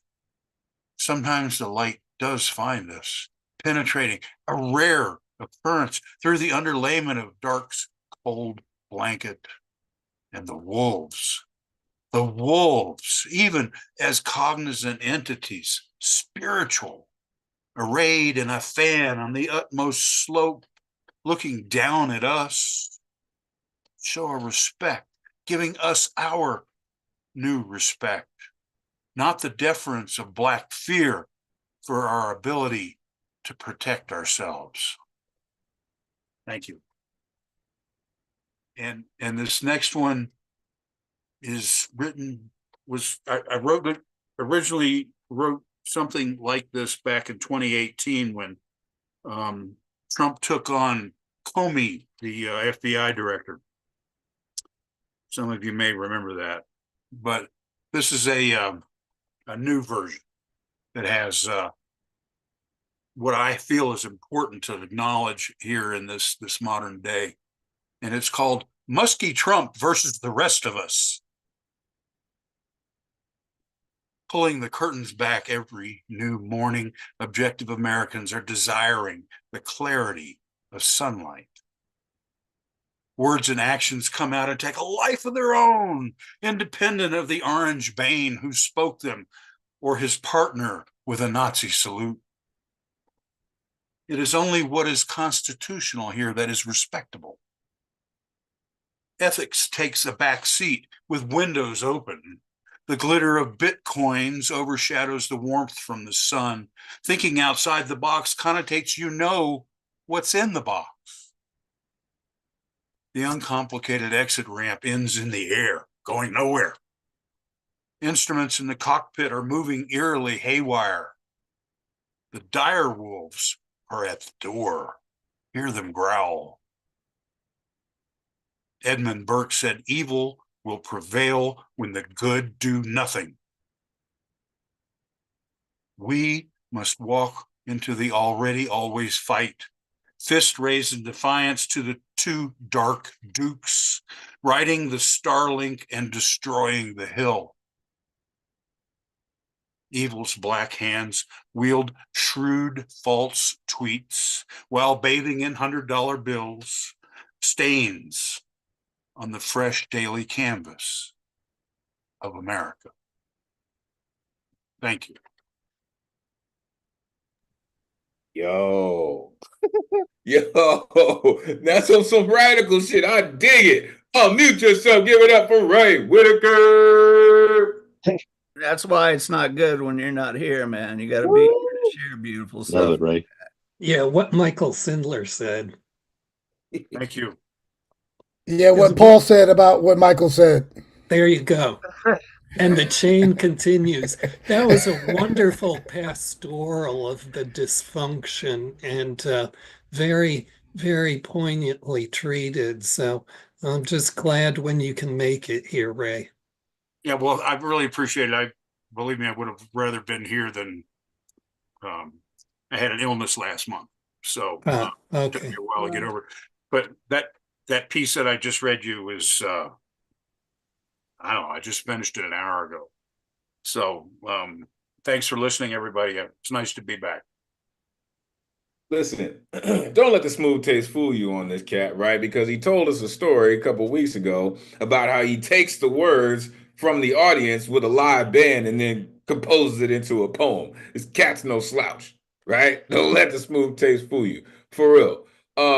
He really, really does put in this work, right? I love how you talked about the wolves on the utmost slope looking down at us, right? Like a predator's gaze. Like you may be the top, but in these parts, his partner with a Nazi salute. Like the glitter of Bitcoins. And the quote that you mentioned, evil will prevail when the good do nothing. Like, I think that should be the slogan for the person who's going to be running after Agent Orange. For real. Appreciate you, sir, for what you do and staying dedicated to it. This man is an editor for a publication. Make sure you holler at him. He puts in work. Appreciate you, sir. All right. Coming up next, yo, mentioned editors, poems, and manuscripts. This gentleman has produced, I have 5 of them. 5. I'm looking at my library over there. I have 5 of arguably the most incredible published work of art I have ever seen out of a poetry book. And he continues to do it and do it and do it well. Listen, storytellers in the building. This man is one of another incredible line of storytellers. I like to call this cat the Vincent Price of poetry. The one and only Ike Waltz is in the building. Let these folks know where they can find you. Always great to see you, sir. Please take it away. May I share the screen, please?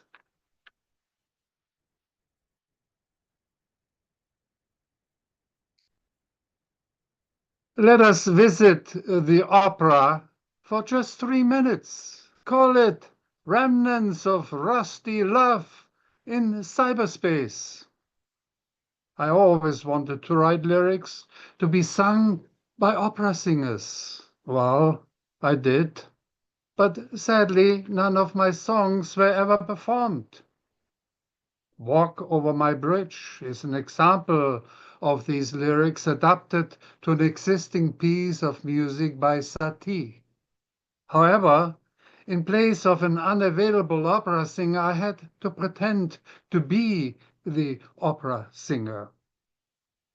Ginopétie Number 1, piano music by Eric Satie, 1888.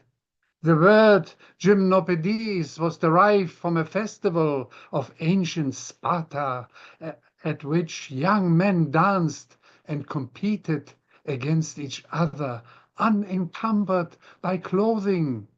And the name was a presumably droll reference to Satie's gentle, dreamy, and far from strenuous piano exercises. As for my lyric, Walk Over My Bridge, little has changed, experiencing the madness of true love. As lyric is the music of this naked word called love, dressed up in colorful and challenging sounds, captured and released by these forever so exhausting, deeply emotional human affairs. Yet something I wished I were still 18 and I live these years of unconditional love again. Here I go with the screen.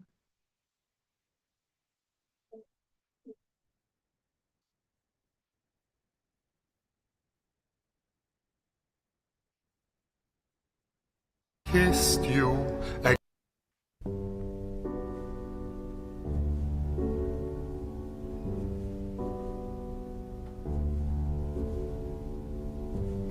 madly, I kissed you again and again.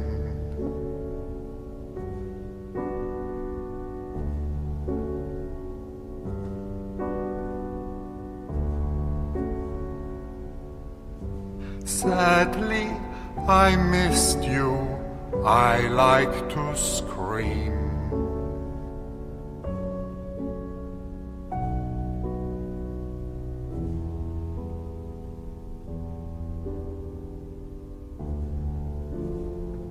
Gladly, I like to see you once again. Badly, I am bewitched, and you seem so sane. And you, me, hand in hand, walk over my dream, the Seymour Bridge.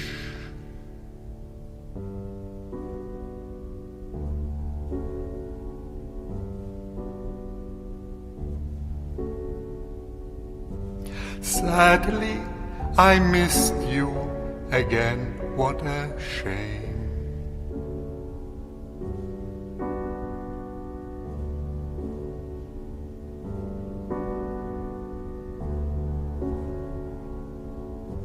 Badly, I need a kiss, I'd like to scream.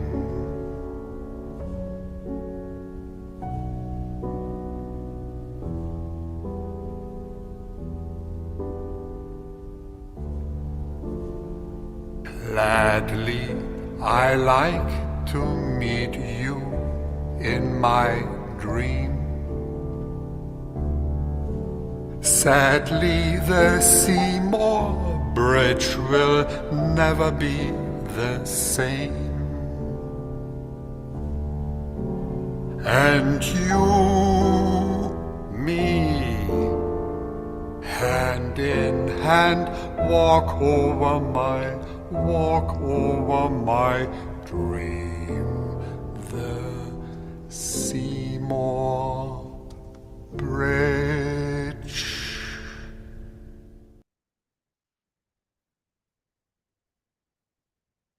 Thank you. Oh, just out of nowhere, this cat just starts singing. Unmute yourself. Give it up for Ike. Whoa! That's That kind of was hard to figure out amazing. what he can't do. Beautiful. Very nice. I wanted to hear more of that. I could have listened to Yeah. that for another 30 minutes. Oh, easily. That was Yeah, great. Just stunning. I thought I was listening to Johnny Mercer sing Lush Life on a Blue Note Records label disc. That was so wonderful, Ike. Yeah. Absolutely wonderful. really. You know, at least in my visual from earlier, I now see who would be coming on after mathematics. It would be Ike Waltz, right? The smoke would still be on the stage, the glass would still be chilled. Like, yo, you had the nerve to start singing, Ike. Like a crooner in here. Like somebody put the needle down. Like, come on, man. Wow. I thought this cat was a classical dancer. Who knew? Um, wow, like that was, and then you start talking about ancient Sparta. Like like, wow, wow. Like that just kind of blew me away right there. I apologize. Madly, I kissed you again and again. Gladly, I'd like to see you once again. Sadly, I missed you once again. What a shame. Like, man, like I don't know. We've talked about anthologies, but I think we just need a compilation album of all of these great musicians to all add their songs to just an incredible album because there's just way I see you also. I see you, Prop. There's just so many artists, that we've come across that share their work with us. And I just think that it would just be beautiful in a collection of artists. Like, we'll work on it. We'll work on it, gentlemen. We'll work on it. Thank you, Ike, for doing what you do, and reminding us, right, that poetry doesn't have to come in the same form, right? That you can actually be creative in this medium too. Thank you, Ike. All right, let's keep it going. We have 5 artists left on the guaranteed list, and as of right now, 3 on the good luck round. Coming up first, when I heard from this artist, I was like, yo, are you kidding? Like, I'm definitely getting you in the mix. And you're gonna find out why. It's been a while since she came through, but look, you won't forget it this time, and you'll be clamoring for her to come back the next time. Trust. The one and only Maddie is in the building. Damn it, Maddie, it's good to see you. Come on, let these folks know where they can find you. Great to see you. Please take it away. Welcome. I'll drop my Instagram, but I don't really use it. I haven't been publishing or doing anything. It's been a year of illness. It's been a year of feeling in a battle with powerlessness, and I think that is exactly where we all feel like we are right now, all boiling in the pot together. So I thought I'd read this poem that is, for me, my story, but I hope that you relate. It's called Elegy to the Coyote. Elegy to the Coyote. When the season changes in you someday, and it'll be raining. You'll notice half your casket missing. Catch your breath and spit the dirt first, rinse off. Every thunderstorm ain't a calling card till then. Coyote ain't dead yet, that's why. The void is dancing. It likes to dance. It doesn't care for your trauma, your story. Coyote survives. Look alike, like some dog who survives. Plays puppy, plays highway hitchhike, Hail Mary, pull over. Tail tucked, teeth bared, hackles up, I survive. Doc said one day you'll be able to see the purpose of all this death in your bloodline, what it asks of you. Doc says why this disease chose you. Mom says maybe today you'll start to hold the wake in your hands, then you will be done weeping sooner, but I missed out on it in the first place.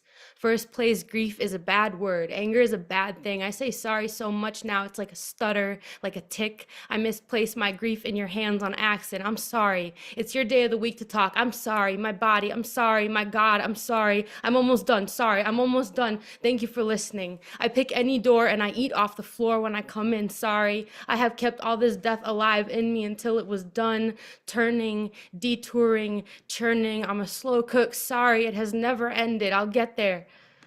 I'll pick a new one to carry the casket. Sorry. I like the smell of burnt edges. I'm sorry. I'm sorry. I'm sorry. Meanwhile, while I was boiling over the heat of climate change and fascism and blame. Sorry for everyone on everything. Sorry, the earth itself, for making me arrive in it right at the end. I was already looking for the next burn marks in my chest, making sorry, fight. Paper fire fairies rise with each breath. I mean, sorry, I was already romanticizing the scar this would leave on my forest. Deck me, clock my paws. I feel nothing but asphalt, the earth mocking me like, watch this, sorry. Light up, napalm, sorry. Like every mess of dead critter roadkill is mine to clean, but check this. Check the coyote. It gets out alive every time. I took my grief out on humanity with a drink, and on body, I'm sorry by holding vacancies for all the wrong things. I'm sorry, and unwittingly, my elegy, the coyote, licks its paws at the same time, and sorry walks on, preying on another meal, playing coy, placing psalms to the earth, sorry, ears down, pleading, but with a grin and gutting teeth. Burn me again, see what happens. Burn me again, see what happens. Oh. I let the mic, you know what I mean? 1 second, 1 second. Right. She did that. Unmute yourself. Give it up for Maddie. Cool. Fuck to the yeah. What? I'm sorry. You're awesome. I'm sorry. You're kind of awesome. Thanks. Yeah, I don't understand what happens between my ears when you speak. Yeah, well, on to what CC was hinting at, the consonant device he used of I'm sorry, and how that made the poem so interpersonal that you're just talking to the listener, the person who's listening to it. And it's at once confrontational, but it's also very loving. Thank you. So just as a side note, can Paul just write reviews for everyone? Because holy shit, right? No doubt, Bob. No doubt. That was great. Yeah. Spoken like a true college professor, this guy. Listen, this cat does work for a living. And it sounds like, Jedi Master does too. Listen, Maddie. This is why I told the community, right? You're going to be clamoring for her to come back because she does this, right? You'll notice half your casket missing. Come on.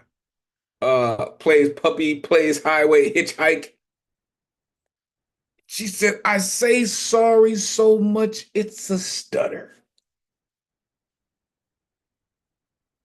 I'll pick a new one to carry your casket, sorry. Looking for the next burn marks in my chest. The scars this would leave on my forest. Like, licks his paws at the same time and walks on like, burn me again. Burn me again. Like, flammable. Be careful spitting that shit. It's flammable. Seriously. Appreciate you, Maddie. Good to see you. Don't be a stranger. Hope you're feeling better on the mend. Find yourself here. For real. Appreciate you. All right. So coming up next, it's a lot to say about this cat, man. A lot. Shout out the vets in the building. This dude, he's just different. I like to say this cat is the future poet laureate of Earth. He just has a direct line to an inspiration that's just different, to say it lightly. A razor blade, that razor blade shaved with a fucking Marine. Believe it. The one and only CP Mays in the building. Let these folks know where they can find you. You know what it is, folks. Come on, man. Take it away. Hello, world. Yeah, I'm CP Mays. Can be found at CP Mays on IG and Facebook. Come check me out. Bottoms Up. I host the Global Open Mic second and fourth Sundays. It's always a good time, so you should come on out. Hit me up on the back channel. Or you can look for poetryglobalnetwork.com and you get all the good jazz about what we got cooking up for you. So here's a poem. I don't know, Elemental. I think like a fragment came to me and then another fragment. The poem has to be like 10 years old. So if I fuck up, y'all, and I raise both hands, I done went into freestyle mode. Here's the poem. On the outskirts looking skin, truth favors the fallen. Throughout clockwork orange, black range, yellow fever, until white T cells count themselves off like sheep, like pills before refills. Like hours spent waiting, weighing in emergency rooms before others believe that there is one. Believe in yours. Believe turning other cheeks is holy, is a 24-hour job like Job. Ask God to let go and let me die. Before you petition another penny for thought, you should know that my back hurts. When maybe what should have been said is, baby, there's a burning Babylon. And my lower bottom vertebrae that won't stop sending smoke signals like sign language is being deciphered by the blind. Maybe you care not to pretend. Love me too much to understand. Alcohol and painkillers are the only ways to numb physical. Silence mental memories of men in mind when muscles are spasming out. Post-traumatic stress cuts. Poetry doesn't come Blue Cross Blue Shield healthcare plan. Emergency rooms are easier to discover than finding capital for pharmaceuticals when insurance doesn't exist. Blues, you asked me to tell this story. I promised you I would hurt like the truth. Drove to the Veterans Hospital in Salisbury, North Carolina, as if the name alone could feed my pain. Walked in as the receptionist received me like I was some sort of goddamn yeast infection. Sent me away to a wait in a waiting room as if I was a disease without a home. I sat and watched Tom tag us veterans as trophies on shelves, only admired after obscure holidays, only after terrorist acts turned concrete and steel buildings into ash, rubble, and fresh entertainment for your nightly news.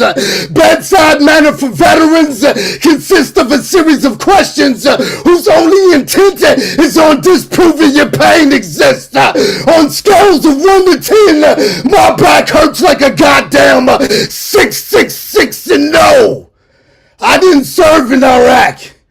And no, I don't want to talk about the places I've been because my pain doesn't pay visit for some social club status as I sat and watched Tom tag us veterans as trophies on shelves as they threw free pharmaceuticals at our pain. As one threw up on self, on chair, on floor, y'all, as the people that could have helped him passed him by like Veterans Day passing you motherfuckers by without no one ever noticing. How come convicts receive better medical aid than those that are slaved in combat? How come after 9/11 you send us to these concentration camps to die? Blues, you asked me to tell this story. I promised you I would hurt like the truth. Poem. Yeah, poem. Whew. Yeah, another one. Let me just fan some of the flames a little bit. This dude. Unmute yourself. Give it up for CP. Okay, so that just happened. That was very powerful. Love you, man. Fire. Yeah, I second that, the fire quotient. And I always enjoy one of your signature style endings. You kind of pull up and park your poem in kind of easy way. It's a good way to bring people Oh. back down to the parking lot after you launched them Yeah, up into the street. That's awesome. That is so awesome. Write the biography. Write the biography. Go ahead and write it for me, Skiff. And after the That's meeting that I awesome. just had, brother, thank you for that poem, man. For real. Already. I'm exhausted. I'm exhausted just listening to it. It was just the energy pouring out. It was just amazing, really amazing. Oh, thank you, Bonnie. Thank you, Bonnie. Yeah, it's crazy. I always said like after 9/11 and that whole thing and the terrible thing it was, like the only upshot was that firemen and policemen and people that served in the military started getting a little bit more respect. That was the only good thing that came out of that. After that, people cared more, like for a little while anyways. So I hope this time around we don't have an asshole that takes us into a place we don't need to be. And if he does, like, regardless if y'all believe in whatever war that may or may not come, believe in the fuckers who are dying over there, Fuckers in a good way, in the military way, as we say in the military, like some bad motherfuckers that are going over there and risking their lives. So when I say fuckers, I mean a bad motherfuckers. So yeah, support your troops. Yeah, totally. Only the baddest. Tell the I truth, literally brother. started my day today dropping off my paperwork at the VA for my claim. Like, thank you, brother. Thank Go. Listen, hold up. Let's go. Listen. Listen. For folks who know, they know that takes time and that's work. Congrats on getting that done, right? Hopefully they speed up the process, right? But they are working. Good stuff. Maze, your enthusiastic approach to your suicide lines makes your poems like chiseled out of stone, We're like you're where most people write on things and then you know what I mean? Like you're building this piece from just a slab, you know what I mean? Pun intended, right? You pull up and park your poem like a slab. For real. Man, you just like I really, really dig how you dig into words, how you dig into meter and transforming what you do into. I don't even know, man. Like I don't even know. Like between the disease without a home and the fresh entertainment, the burning Babylon, like disproving your pain doesn't exist. My pain doesn't pay visits. Man.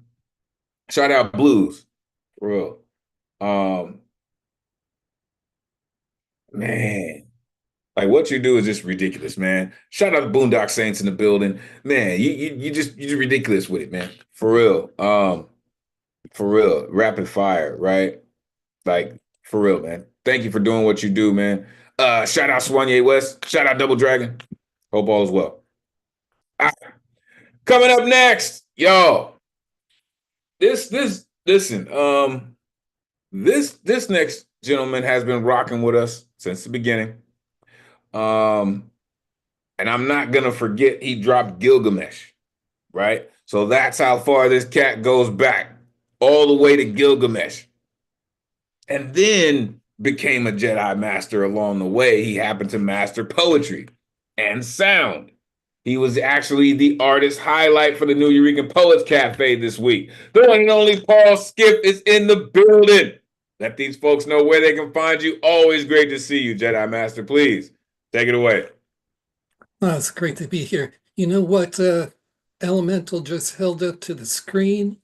That is the world's first spoken word poetry anthology ever recorded and released in the digital format. New Eurekan Poets Cafe, way ahead. That was 1994.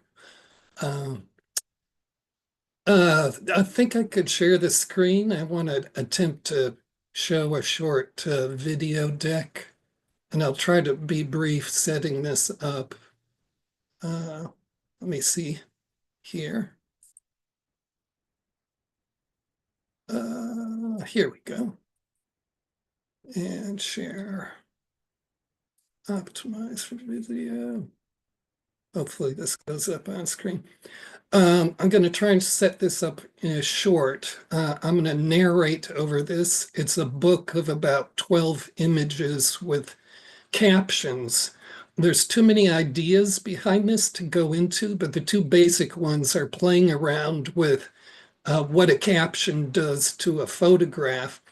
But the main overall thing is how this examines how this society produces violence, then manufactures that violence to reproduce it, and then how the society consumes violence. So be advised, this goes into the harsh zone, and it's about 4 minutes, 4.5 minutes. Sorry about that. These are all photographs that appeared in the New York Times, so it's not like images you wouldn't be exposed to in your dull everyday life, but there are images of death, torture, abuse, and violence. And what I did was I took the actual captions of the photographs and rearranged all the words. So they're vaguely poem-like, and some of them work better than others. The one other thing to keep in mind, no one of these images and captions is the poem. It's the whole book that's the poem. So this is the cover of the book, and hopefully I can keep up with it as this goes through. Sit back and relax.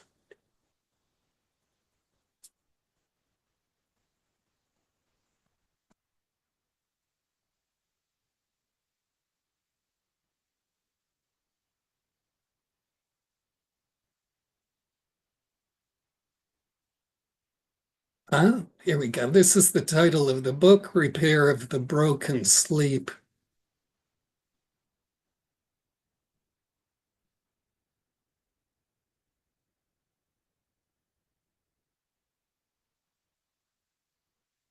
For the incomplete word, unspeech, being replaced by nothing, arrested mind, violent and total sound, deselection, termination of knowledge, criminal emotions of suffering, the lover, fanatic, mystic and child, the fallen bridge, what lives in the body, the effeminate voice, fear of light. Marxist government works to relocate Western diplomats.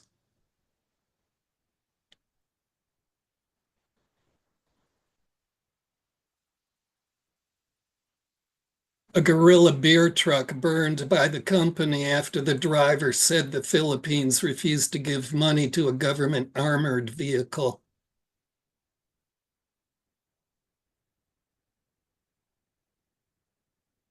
Prime Minister of South Korea, Ro Shin-yong, left, and North Korea's Vice President Pak Sung-chul's center were not identified talking.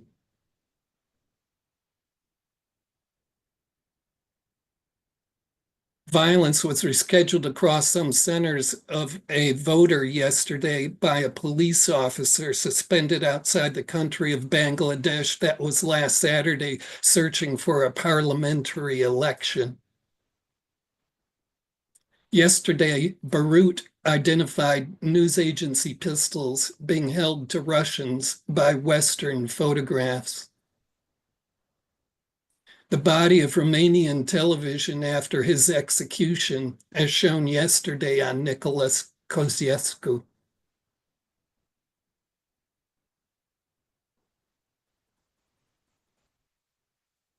"20-year-old Brooklyn man confiscated in a snapshot. Buffalo weapons shown were from arrested drug agents in Brooklyn. From these, the 17 in, 3 arrested in early morning of the raid."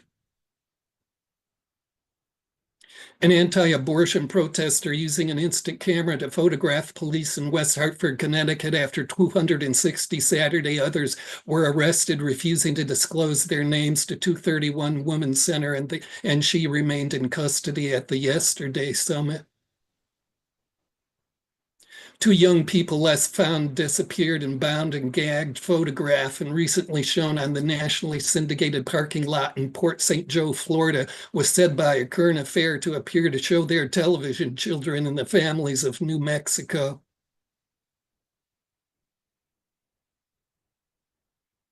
A recent press agency suggestion from the archives of Tosh showing the Soviet state lying in a well-received red square, not mausoleum that he was. Lenin was buried in a photograph. A photograph making a gang recognition signal showing the rape of Los Angeles in a suspect home. Obscured by the eyes, the police were on prominent display, found in the 17-year-old home's boy. The charge of his case membership helped photos lead his condoning of such in a mother arrest gang. Late in the year 1852, the Review Genève stated that the Department of Justice and Police were authorized by the Federal Council to incur the charge of photographing the portraits of those persons who broke the laws by mendicancy. The verbal descriptions which heretofore had been relied on were found to be insufficient. The features of the beggar's description, Edward Bradley. Capitalism has the power to immediately and continually turn into a drug the poison that is thrown in its face, and then to enjoy it.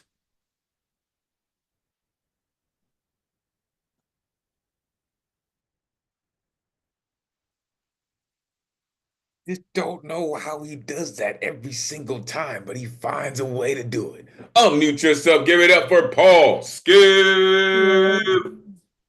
I hereby authorize you to write your own review because none of us would be able to do it justice. Yeah. True.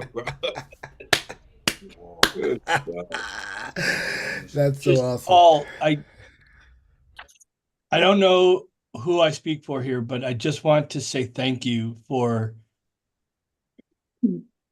touching us in the spirit, for touching us in the greater awakening that is needed for us to fucking move forward as a human race. And you have the capability of just like an arrow, like directly shooting right into the truth of everything that needs to be said and done. And thank you for being here to guide us, Jedi Master. Thank you.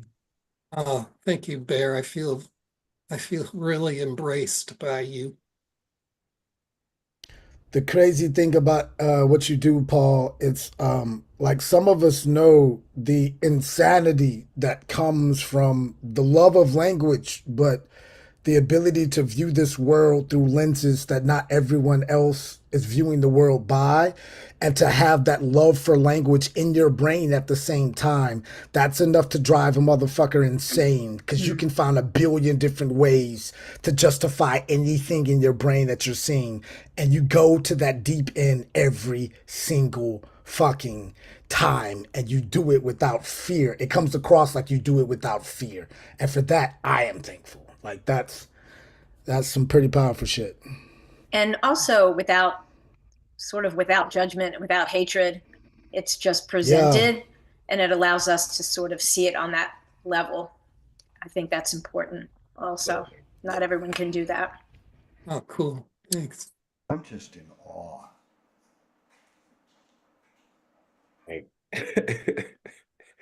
Listen, y'all, like the thing I truly dig about Paul Skiff is he is so, lotus flower open with everyone, right? That he doesn't just drink all of this knowledge and this, this information and keep it to himself, right? He opens it and he shares it with everyone each and every week, right? And listen, for the folks who've been rocking with me for a while, been rocking with us for a while, that's never happened, right? But I believe that it's important for everyone to hear the Jedi Master, right? For everyone to hear his critique and his insight. I think it's important, right? Already I've said, it's important for you to hear your colleagues, right? But the Jedi Master just has a unique perspective. And he says shit like Lenin was buried in a photograph. Like, come on. And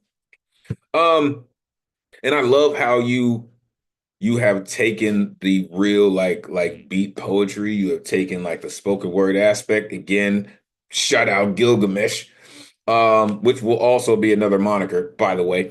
And you always take the knowledge that you have and you twist it in a way, and then you feed it to us like, here's a kamikaze on your tongue. Deal with it. But it always makes sense. So thank you. Thank you for doing what you do, sir. And staying so dedicated to, as May said, being fearless as possible. And kind of like in the Matrix, I said, there is no spoon. You're probably saying something like, there is no shore. There is no, what do you call it? Shallow end. There is only the deep. You feel me?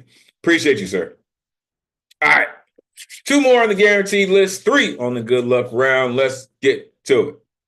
Coming up next, this artist, you came and rocked with us almost a year ago, right? Yeah, it's been a while. Yeah, it's been a while. But listen, we are here for it. All right. I don't know where in the world you've been. Hopefully, you've been writing great novels, having great experiences of the juicy kind. However it is, welcome back. We are glad you made it back.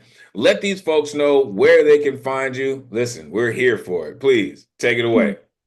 Yeah, I'm in Michigan. I'm in Grand Rapids, Michigan. I just put a link to my book and Instagram that I don't even post on. But you can find me there. And the piece that I have tonight was written before this administration came into power. But because of the theme tonight, I decided to have AI rewrite the ending. So it's a collab piece between me and AI. So it's kind of interesting. And full disclosure, I was in a toxic breakup. So it has that theme. A breakup letter to the United States of America.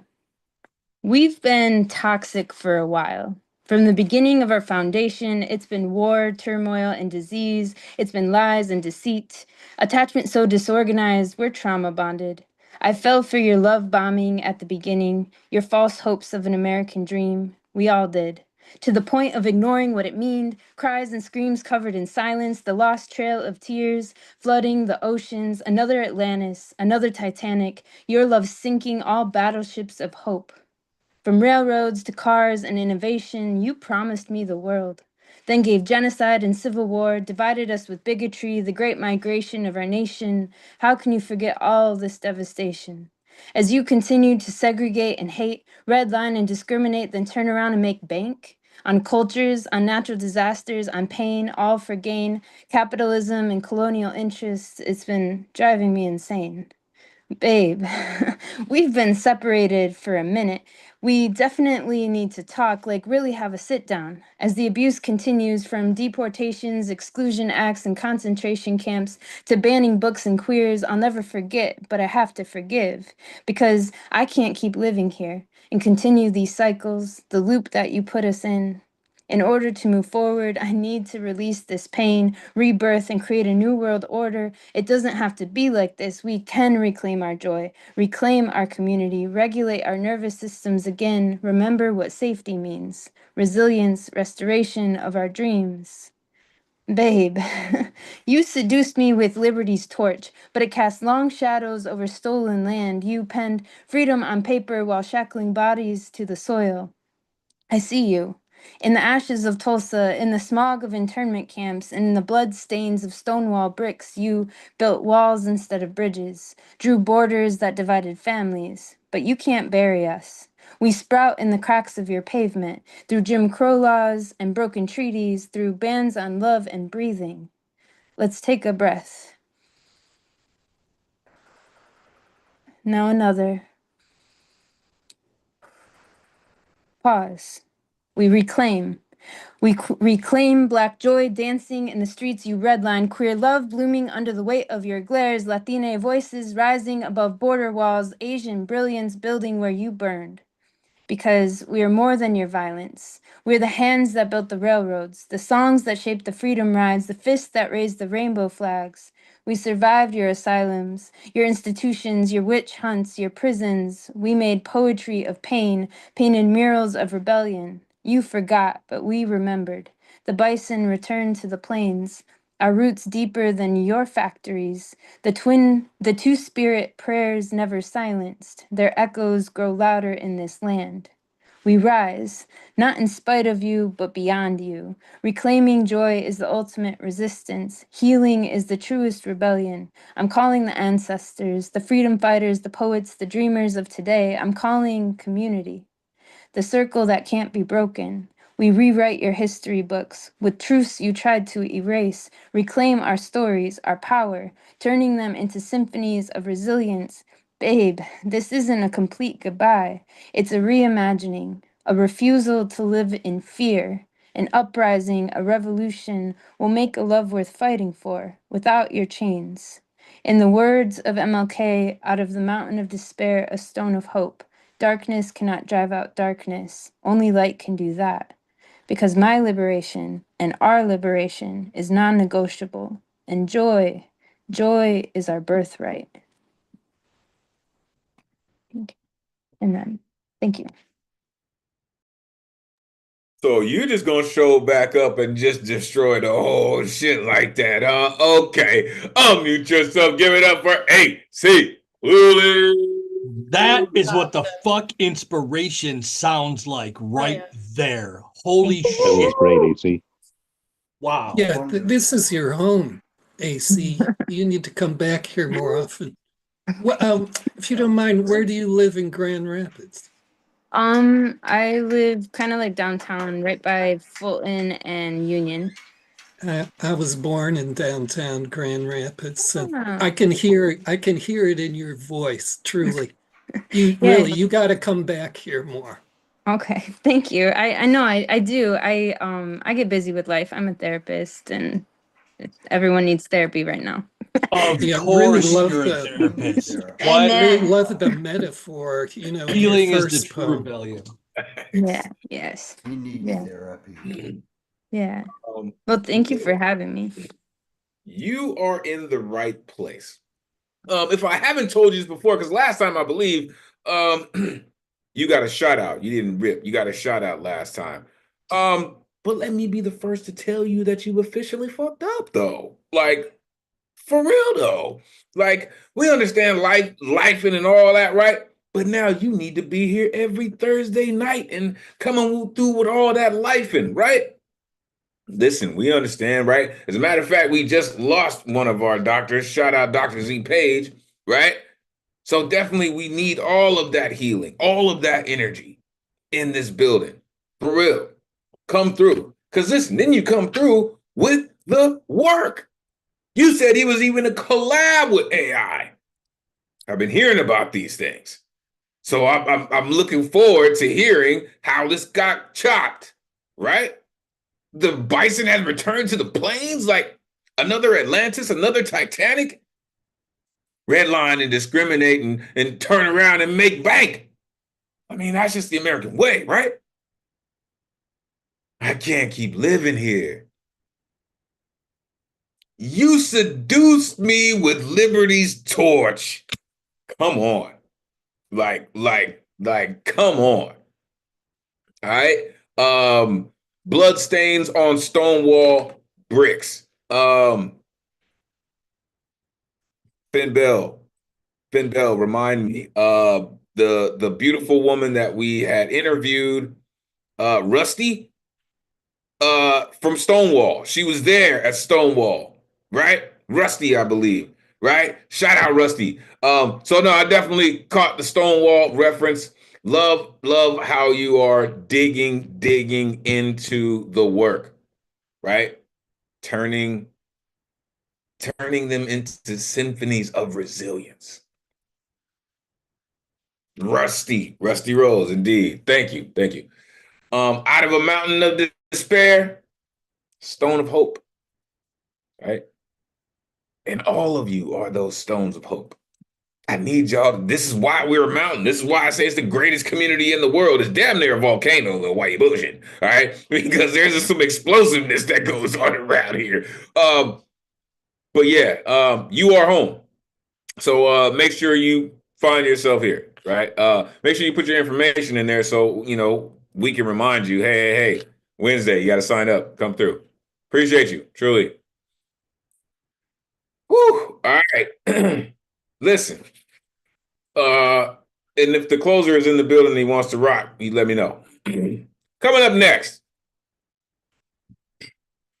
short story about this incredible native gentleman who, when I talk about the work, is fighting I know goodest is not a word, but he's fighting the best good fight that he can fight. And I mean that for real. He's been rocking with us for years. And now he's in a position that he has a direct line on the future. He's an incredible college professor. He's an amazing poet. And he puts in the work, right? He jumps in the ring with heavyweights and holds his own.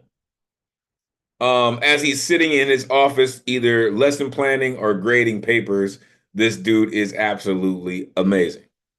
The one and only Brother Bear Wolf, a.k.a. Oso Lobo, a.k.a. that's my motherfucker right there, man. Let these folks know where they can find you. It is always great to see you, Prop. Come on, man. Take it away. All my links and stuff are there.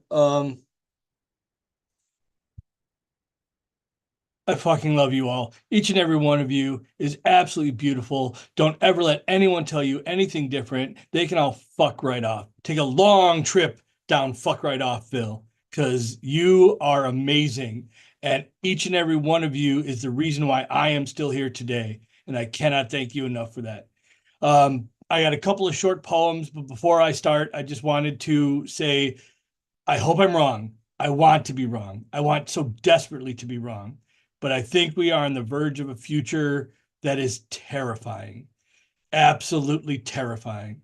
My grandfather escaped this in the 30s, and privatized prison stock is up 70%, y'all. That's really important to note.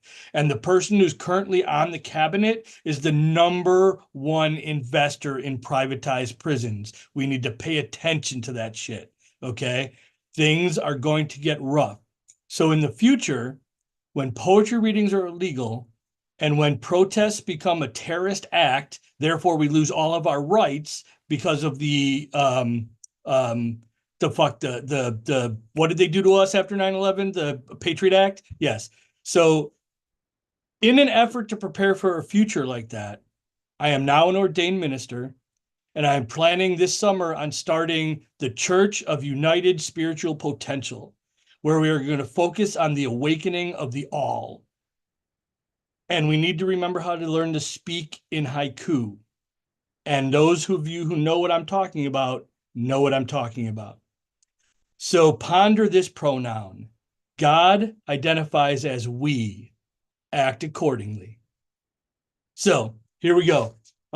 First, a cover poem, and then you'll understand why in a second. This poem is called The Last Wolf, and it's by Mary Tallmountain. The last wolf hurried toward me through the ruined city, and I heard his baying echoes down the steep, smashed warrens of Montgomery Street and past the ruby-crowned high-rises left standing, their lighted elevators useless.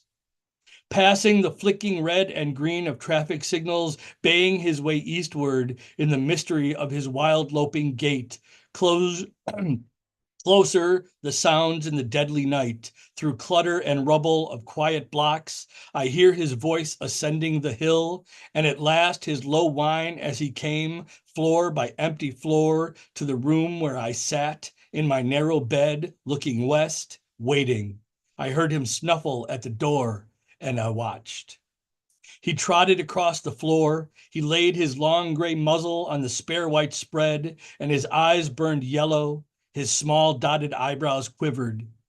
Yes, I said, I know what they have done. Merry-Tall Mountain. This is my poem called The First Wolf, Response to Merry-Tall Mountain. I heard Wolf Mother call, not a yowl in mourning, but a howl for action, reminding us of where we came from, hoping we may once again find our way back. I called back, barking poetry from pain, triumph from trauma, creation from chaos and catastrophe. But anger grabbed hold with raggedy rage claws, pawed away at the peaceful strays until all the pups just blindly obeyed. Wolf Mother felt betrayed. All I could say, I tried and tried. I cried and cried. I yowled and howled at all that is foul. I bayed and prayed, and I tried. I tried. I tried to teach them as best I could to just look within. I answered to Wolf Mother, I am sorry. They refused to listen. And then I want to end with this.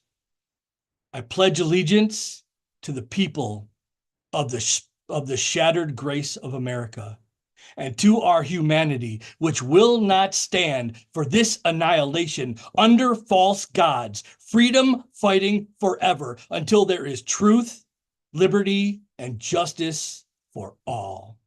Thank you all for listening. Thank you for encouraging my behavior. And thank you for being here for each other, because without us, there won't be a future. Remember to use different words. We're not resisting, we're awakening. We are looking for the all. We are awakening to the all. That is the mantra of CUSP, the Church of Universal Spiritual Potential. I love you all. Cusp of some real serious change, y'all. Unmute yourself. Give it up for Oso. Yes, that was phenomenal. Oh, yeah. Well, I love the wolf stuff. It's fabulous. Fabulous. The pledge got my blood going so fast. Yeah. I had to stand up. Yeah, I'm afraid that you're absolutely right about what lies ahead for us.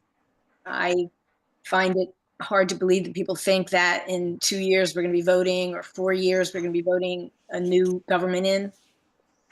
I don't see it in history. So I love the opportunity to join your church. I'm there. Yeah. Yeah, I think I'm Jewish, but I hope that's okay. There is no structured religion. There is no, it is all about spirituality and joining together to find the awakening of the all. Plain and simple. And the only tenet that exists is, what have you done today to make humanity better? That's it. Oh, glad you shared your feelings, Bonnie, because Bear really has framed it up, and I think why we here can respond to that with a deep feeling of familiarity, because if you're a poet here at the New Eurekan Poets Cafe, you definitely at some point have experienced people trying to already shut you up. Oh, absolutely. And that's how you found your way here, in part. Absolutely. And Bear is just, let's light the fire under that church and set it off. Yeah. Yeah. No, totally. There was once a church that started in our midst, right? But you're talking about is, to me, it's a focus. It's an ideology. It's a purpose. And there's something very, very real about that. And I know this cat, right?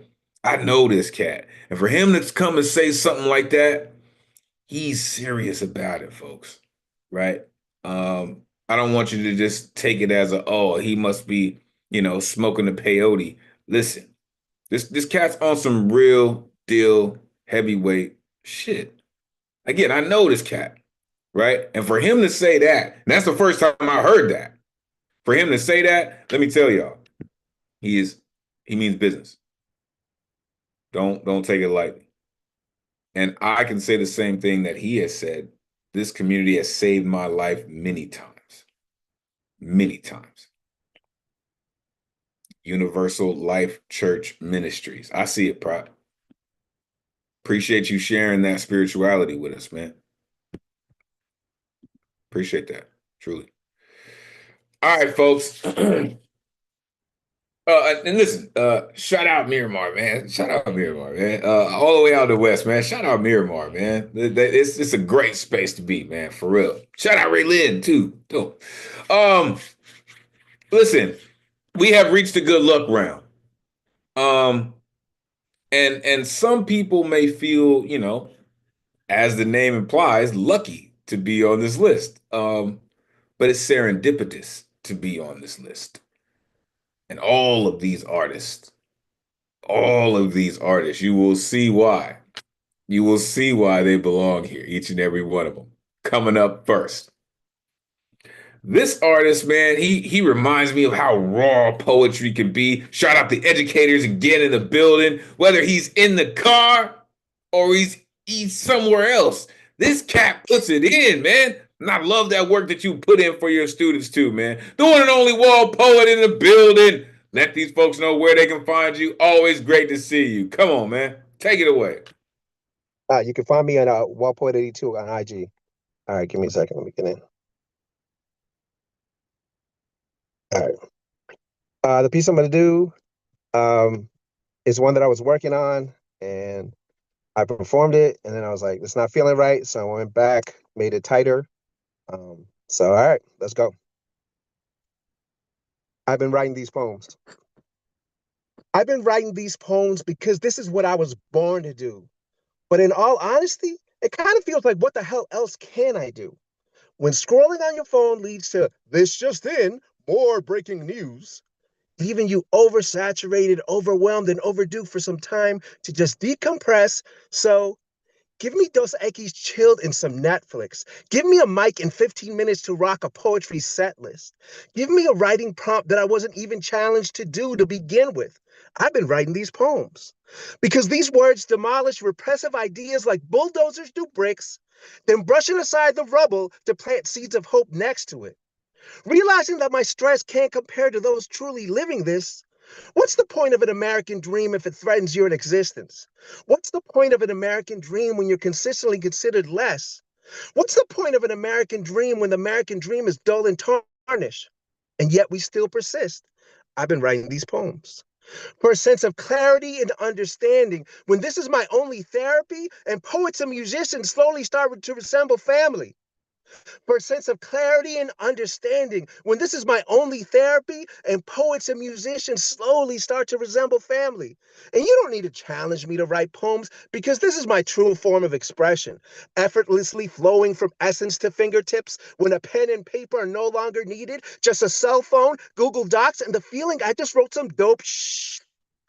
Able to spark ideas deemed as revolutionist, able to electrify minds of those who doubted I'd ever be able to do this, able to lay roots so that they bloom into something prodigious.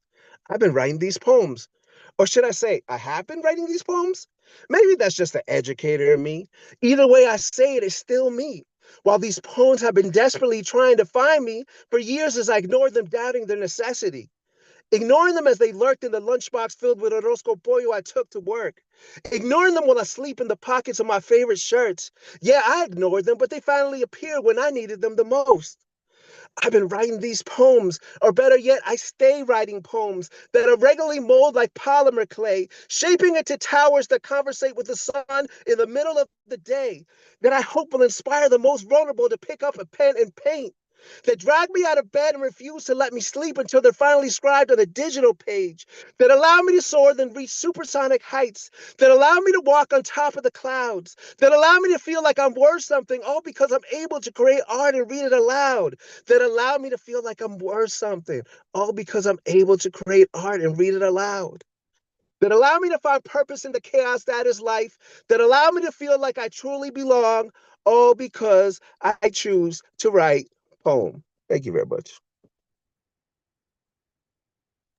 Yo, And that's exactly what that challenge was about, man. For real. Unmute yourself. Give it up for Wall Poet. Yes.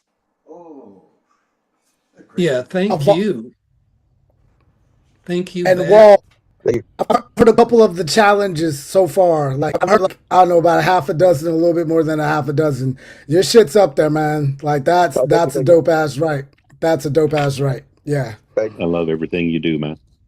you very much. Appreciate it. You know, and I love how you snuck it in too. It's like maybe that's the educator in me. Like for sure. For sure. I just love that how you correct yourself with it. Like you whipped out the red pen on yourself. Like for real. Like I truly appreciate that. That was good shit. What's the point of an American dream if it challenges your existence? Yeah, we do. Ooh, right. Yeah.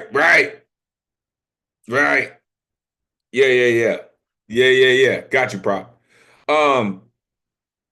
Lunchbox filled with arroz con pollo. Like, hold on, man. You got the whole office. Like, yo, son, yo, like, yo. You can't bring that up in here and not have enough for everybody. For real. For real. Love the new tats, prop. Allow me to walk on top of the clouds. Right? Plant seeds of hope. This is my true form of expression. Listen, I don't think I've ever met a dumb writer. Anyone? I know they're dumb waiters, but I've never met a dumb writer. Just saying. Just saying. You're amazing at what you do, sir. Continue to come through and tear it up as you do every week. Appreciate you. Coming up next, it has been a while since I've seen this incredible poet, 1/3 of the Jersey Trinity, and author of the Chameleon Chronicles. This artist right here, man, has been rocking with us for some time and is still doing it at amazing levels. It is always great to see you. The one and only Terry Rose Jertson is in the building. Let these folks know where they can find you, Terry. Always great to see you. Please take it away. You can find me on Facebook under Terry Rose Dirtson or Teresa Rose Dirtson, since they gave me back the one Facebook that they took away because I was in Facebook jail. And then Instagram, they took away my other Instagram account, and I had to start a new one. So my current Instagram account, which is probably on thin ice as it is now, called the Chameleon Poetic, because I just said somebody was insane the other day, so I'm probably going to be off of there soon. So, bunch of Karens. They're all insane. Anyway, this is the start of it. I was born into a family that doesn't understand the meaning of volume control. Hearing blasted off made me chronically immune to my own levels at times of stress, yet super sensitive to the sounds of the room because, God forbid, I don't immediately respond. Supersonically tuned in. Hypervigilancy, heightened senses made little annoyances like the humming of the TV, the roaring of engines speeding down my street, whirling of weed whacker operating next door is anything still growing in this cold, hostile environment. Questions I still ask myself about my life. My dog's heavy breathing grounding me in the present. Heater malfunctioning, smoke detector battery failing, becoming impossible to ignore, unbearable, unforgiving to my sensibilities, labeled super sensitive and mocked when my response did not match their estimate of the situation. Much crying on my part would further perpetuate the lie. Trauma response activated, side effect of being a neurodivergent, undiagnosed problem child, like a dog that has been kicked too many times, flinching at any sudden movements, random noises, Disney parenting playing into my Cinderella complex. I used to wish to fly like Tinkerbell, leaving a trail of pixie dust. Then I would climb trees, searching for my Prince Charming. Where is my super suit? Where is my hero? If we are all super, then no one is. Malfunctioning AI created by imperfect humans will not save us, will not save me from me.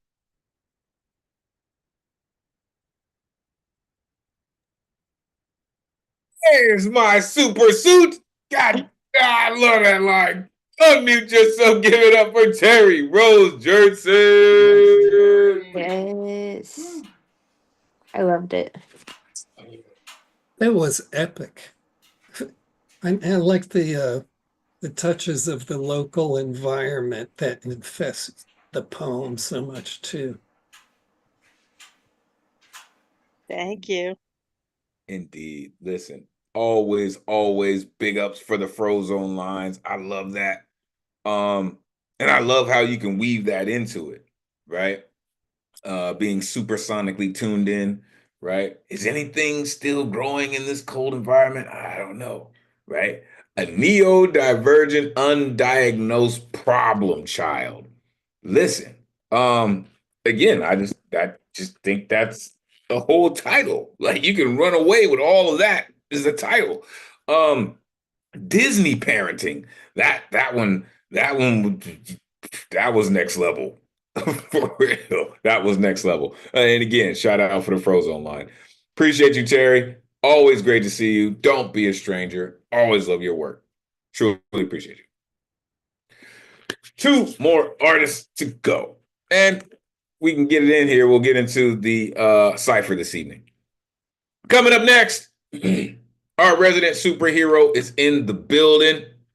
This artist continues to make space for so many artists on so many different platforms, whether it's a Wake Up and Write, whether it's karaoke, ships and lips. Now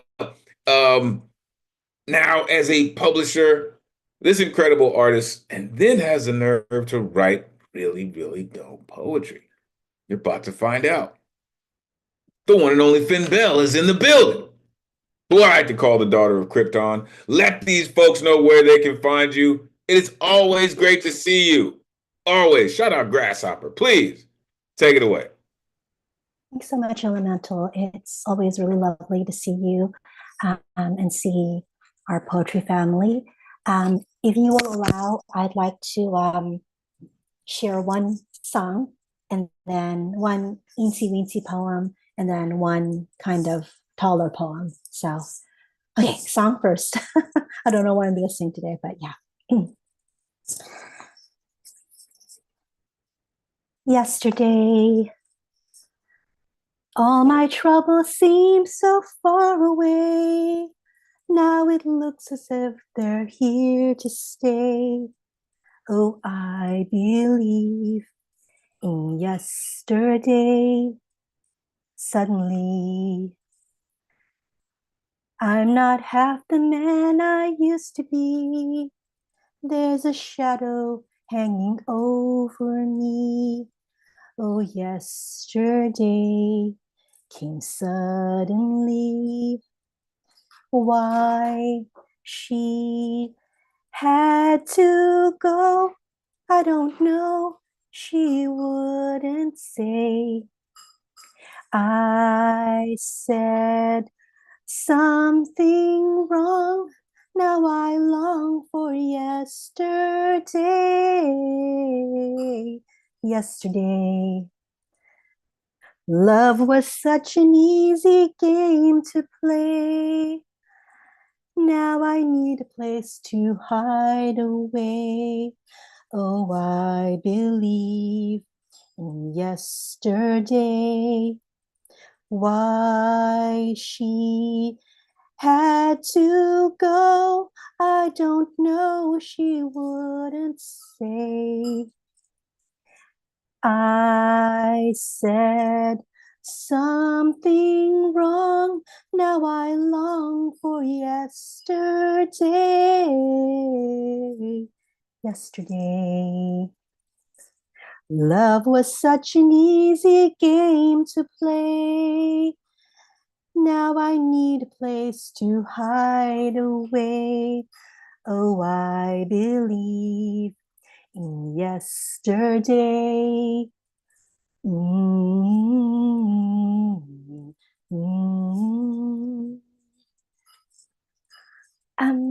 So poem.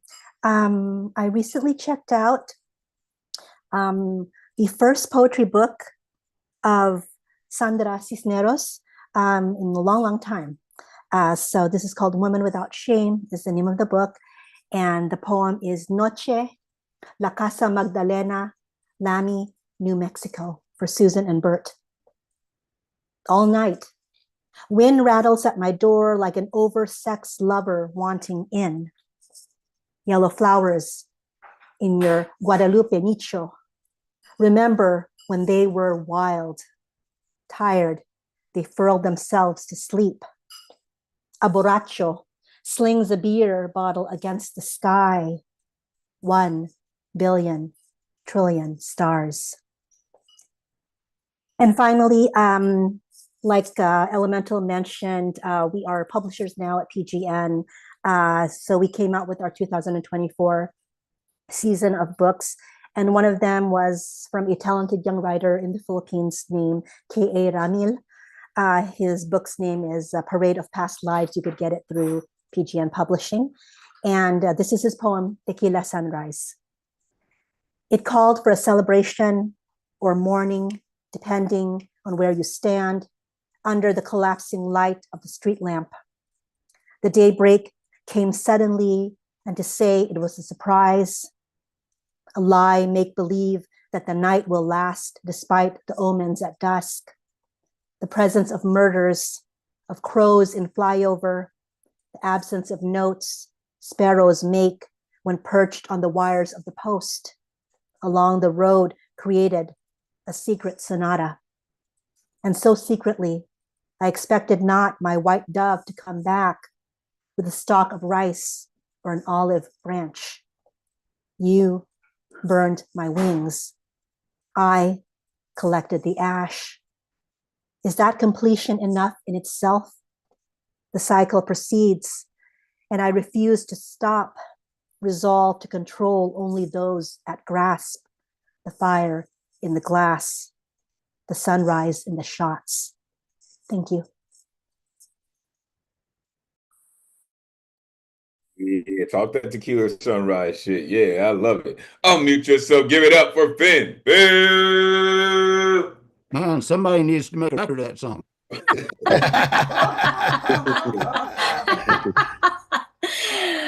Oh, that's funny. Beautifully done, though. Beautifully done. Really. Wonderful. Well, I just was really struck by just the raw emotion in the song. And that, of course, is you. And it was just a pleasure to experience. So thank you. You know, I had to go back and fact check myself. Okay. I'm very, very familiar with that song. But you see, I'm on the fence of who did it better. I understand Sir Paul McCartney wrote it. Shout out the Beatles. But I don't know if Boyz II Men did it better.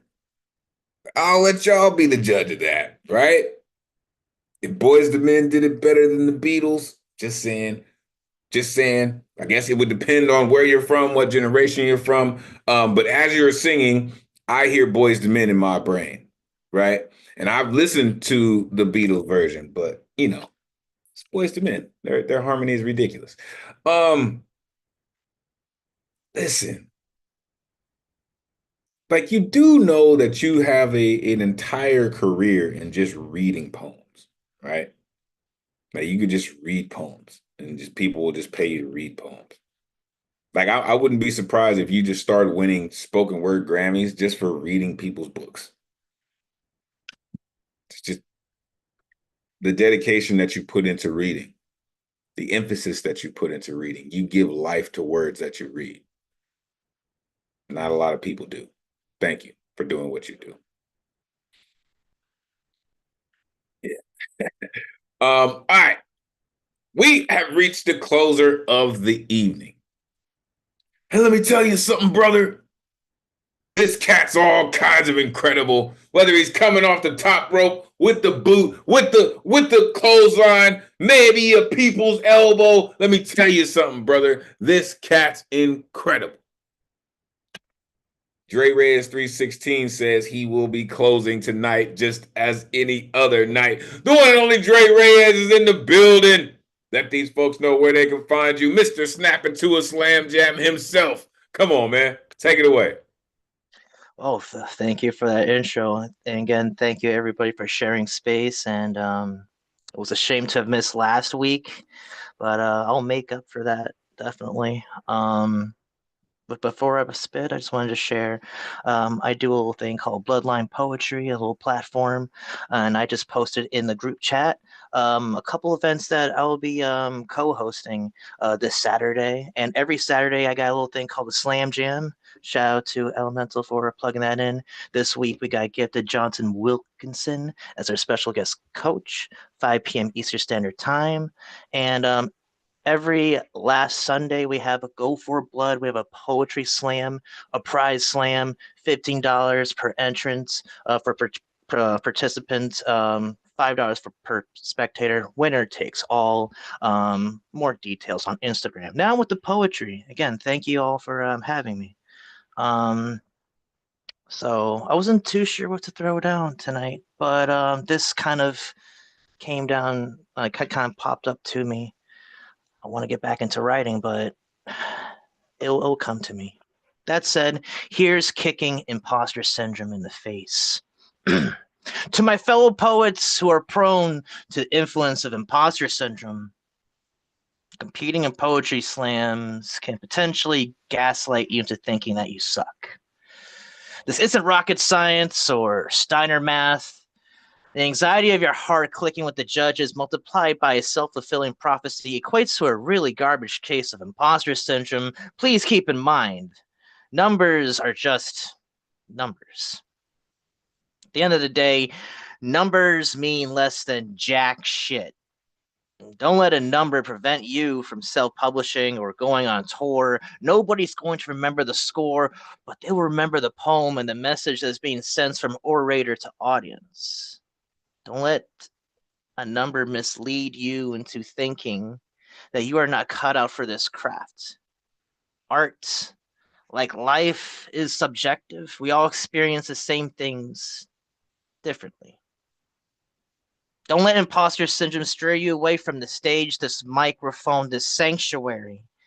This is the way. Step inside. You can be vulnerable here. We will catch you if you fall.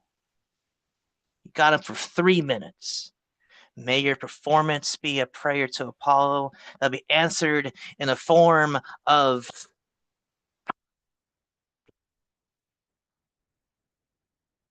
peace. Thank you. Yo, that's just work right there on the slam. That's just work. Unmute yourself. Give it up for Dre Reyes. Dre, so true and encouraging. Always though, man. It will catch you when you fall. You need your t-shirt line going with these things, Dre. You kicked them out left and right. Your score is really the rapport you get with the audience and how good you make each other feel. I'm always fond of saying the best poet in a slam always comes in third. That's awesome. That's good awesome. to know. That's awesome. But Dre, the thing I like that you did, Dre, because slam is so easy to talk shit about in the genres of poetry, especially since it's kind of the newest thing in the last 20 odd something years. You went about it from a perspective of, hey, this can help, this does detriment to imposter syndrome. Not that you were shitting on slam. You know what I'm saying? Like you approached it from a mind state of, hey, imposter syndrome is real. Like, and a slam can just perpetuate it. But in the same breath, like an open mic, you get judged in open mics in a live venue just like you do in slam. You just don't have a score getting up there with it. You know, like we're being judged constantly for the art that we do, no matter where we're doing it from. And for you to take it from the angle of not gaslighting, I just had the phrase, what is it, Dre? Imposter syndrome. Yeah. Taking it from the angle of imposter syndrome made it real. It made it something more than just talking shit about a different genre. And I think genres talk shit about other genres way too much. But you did it from a place of healthy psychology. You know what I'm saying? Like It's real. It's real. Yeah, it's real. It's real. Yeah, yeah. So appreciate that. I appreciate that. Yeah. Thank you. Thank you. Yeah. Slam is just a monster, you know, with slobber and it slangs and it drags its body. You know what I mean? It's just ugly. It really is. It's just ugly. It's it's like I said, it's a gladiator arena, right? And as soon as you walk in there, it says there will be blood, right? It's just the nature of slam. But I love how the fact that you said, you know, it could potentially be gaslighting you into thinking you suck. And those scores can hurt sometimes. Trust, if any of you have ever been in a slam and you've lost by 0.2 or 0.3 points, that could just, that's like a Ben Grimm punch to your chin. You know what I mean? Like it's a rough one. But how you recover from that, right?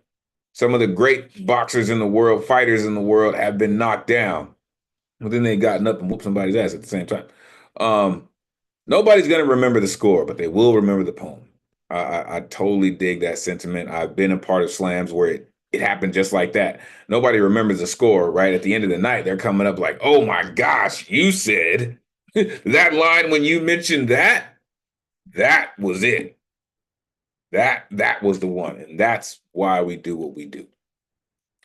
Listen, thank you, Dre, for doing what you do, for being a killer closer in this venue. Listen, to all of you, to every single artist who touched this microphone this evening, thank you for your energy. Thank you for your fearlessness. Thank you for just sharing all of the essence of you with us.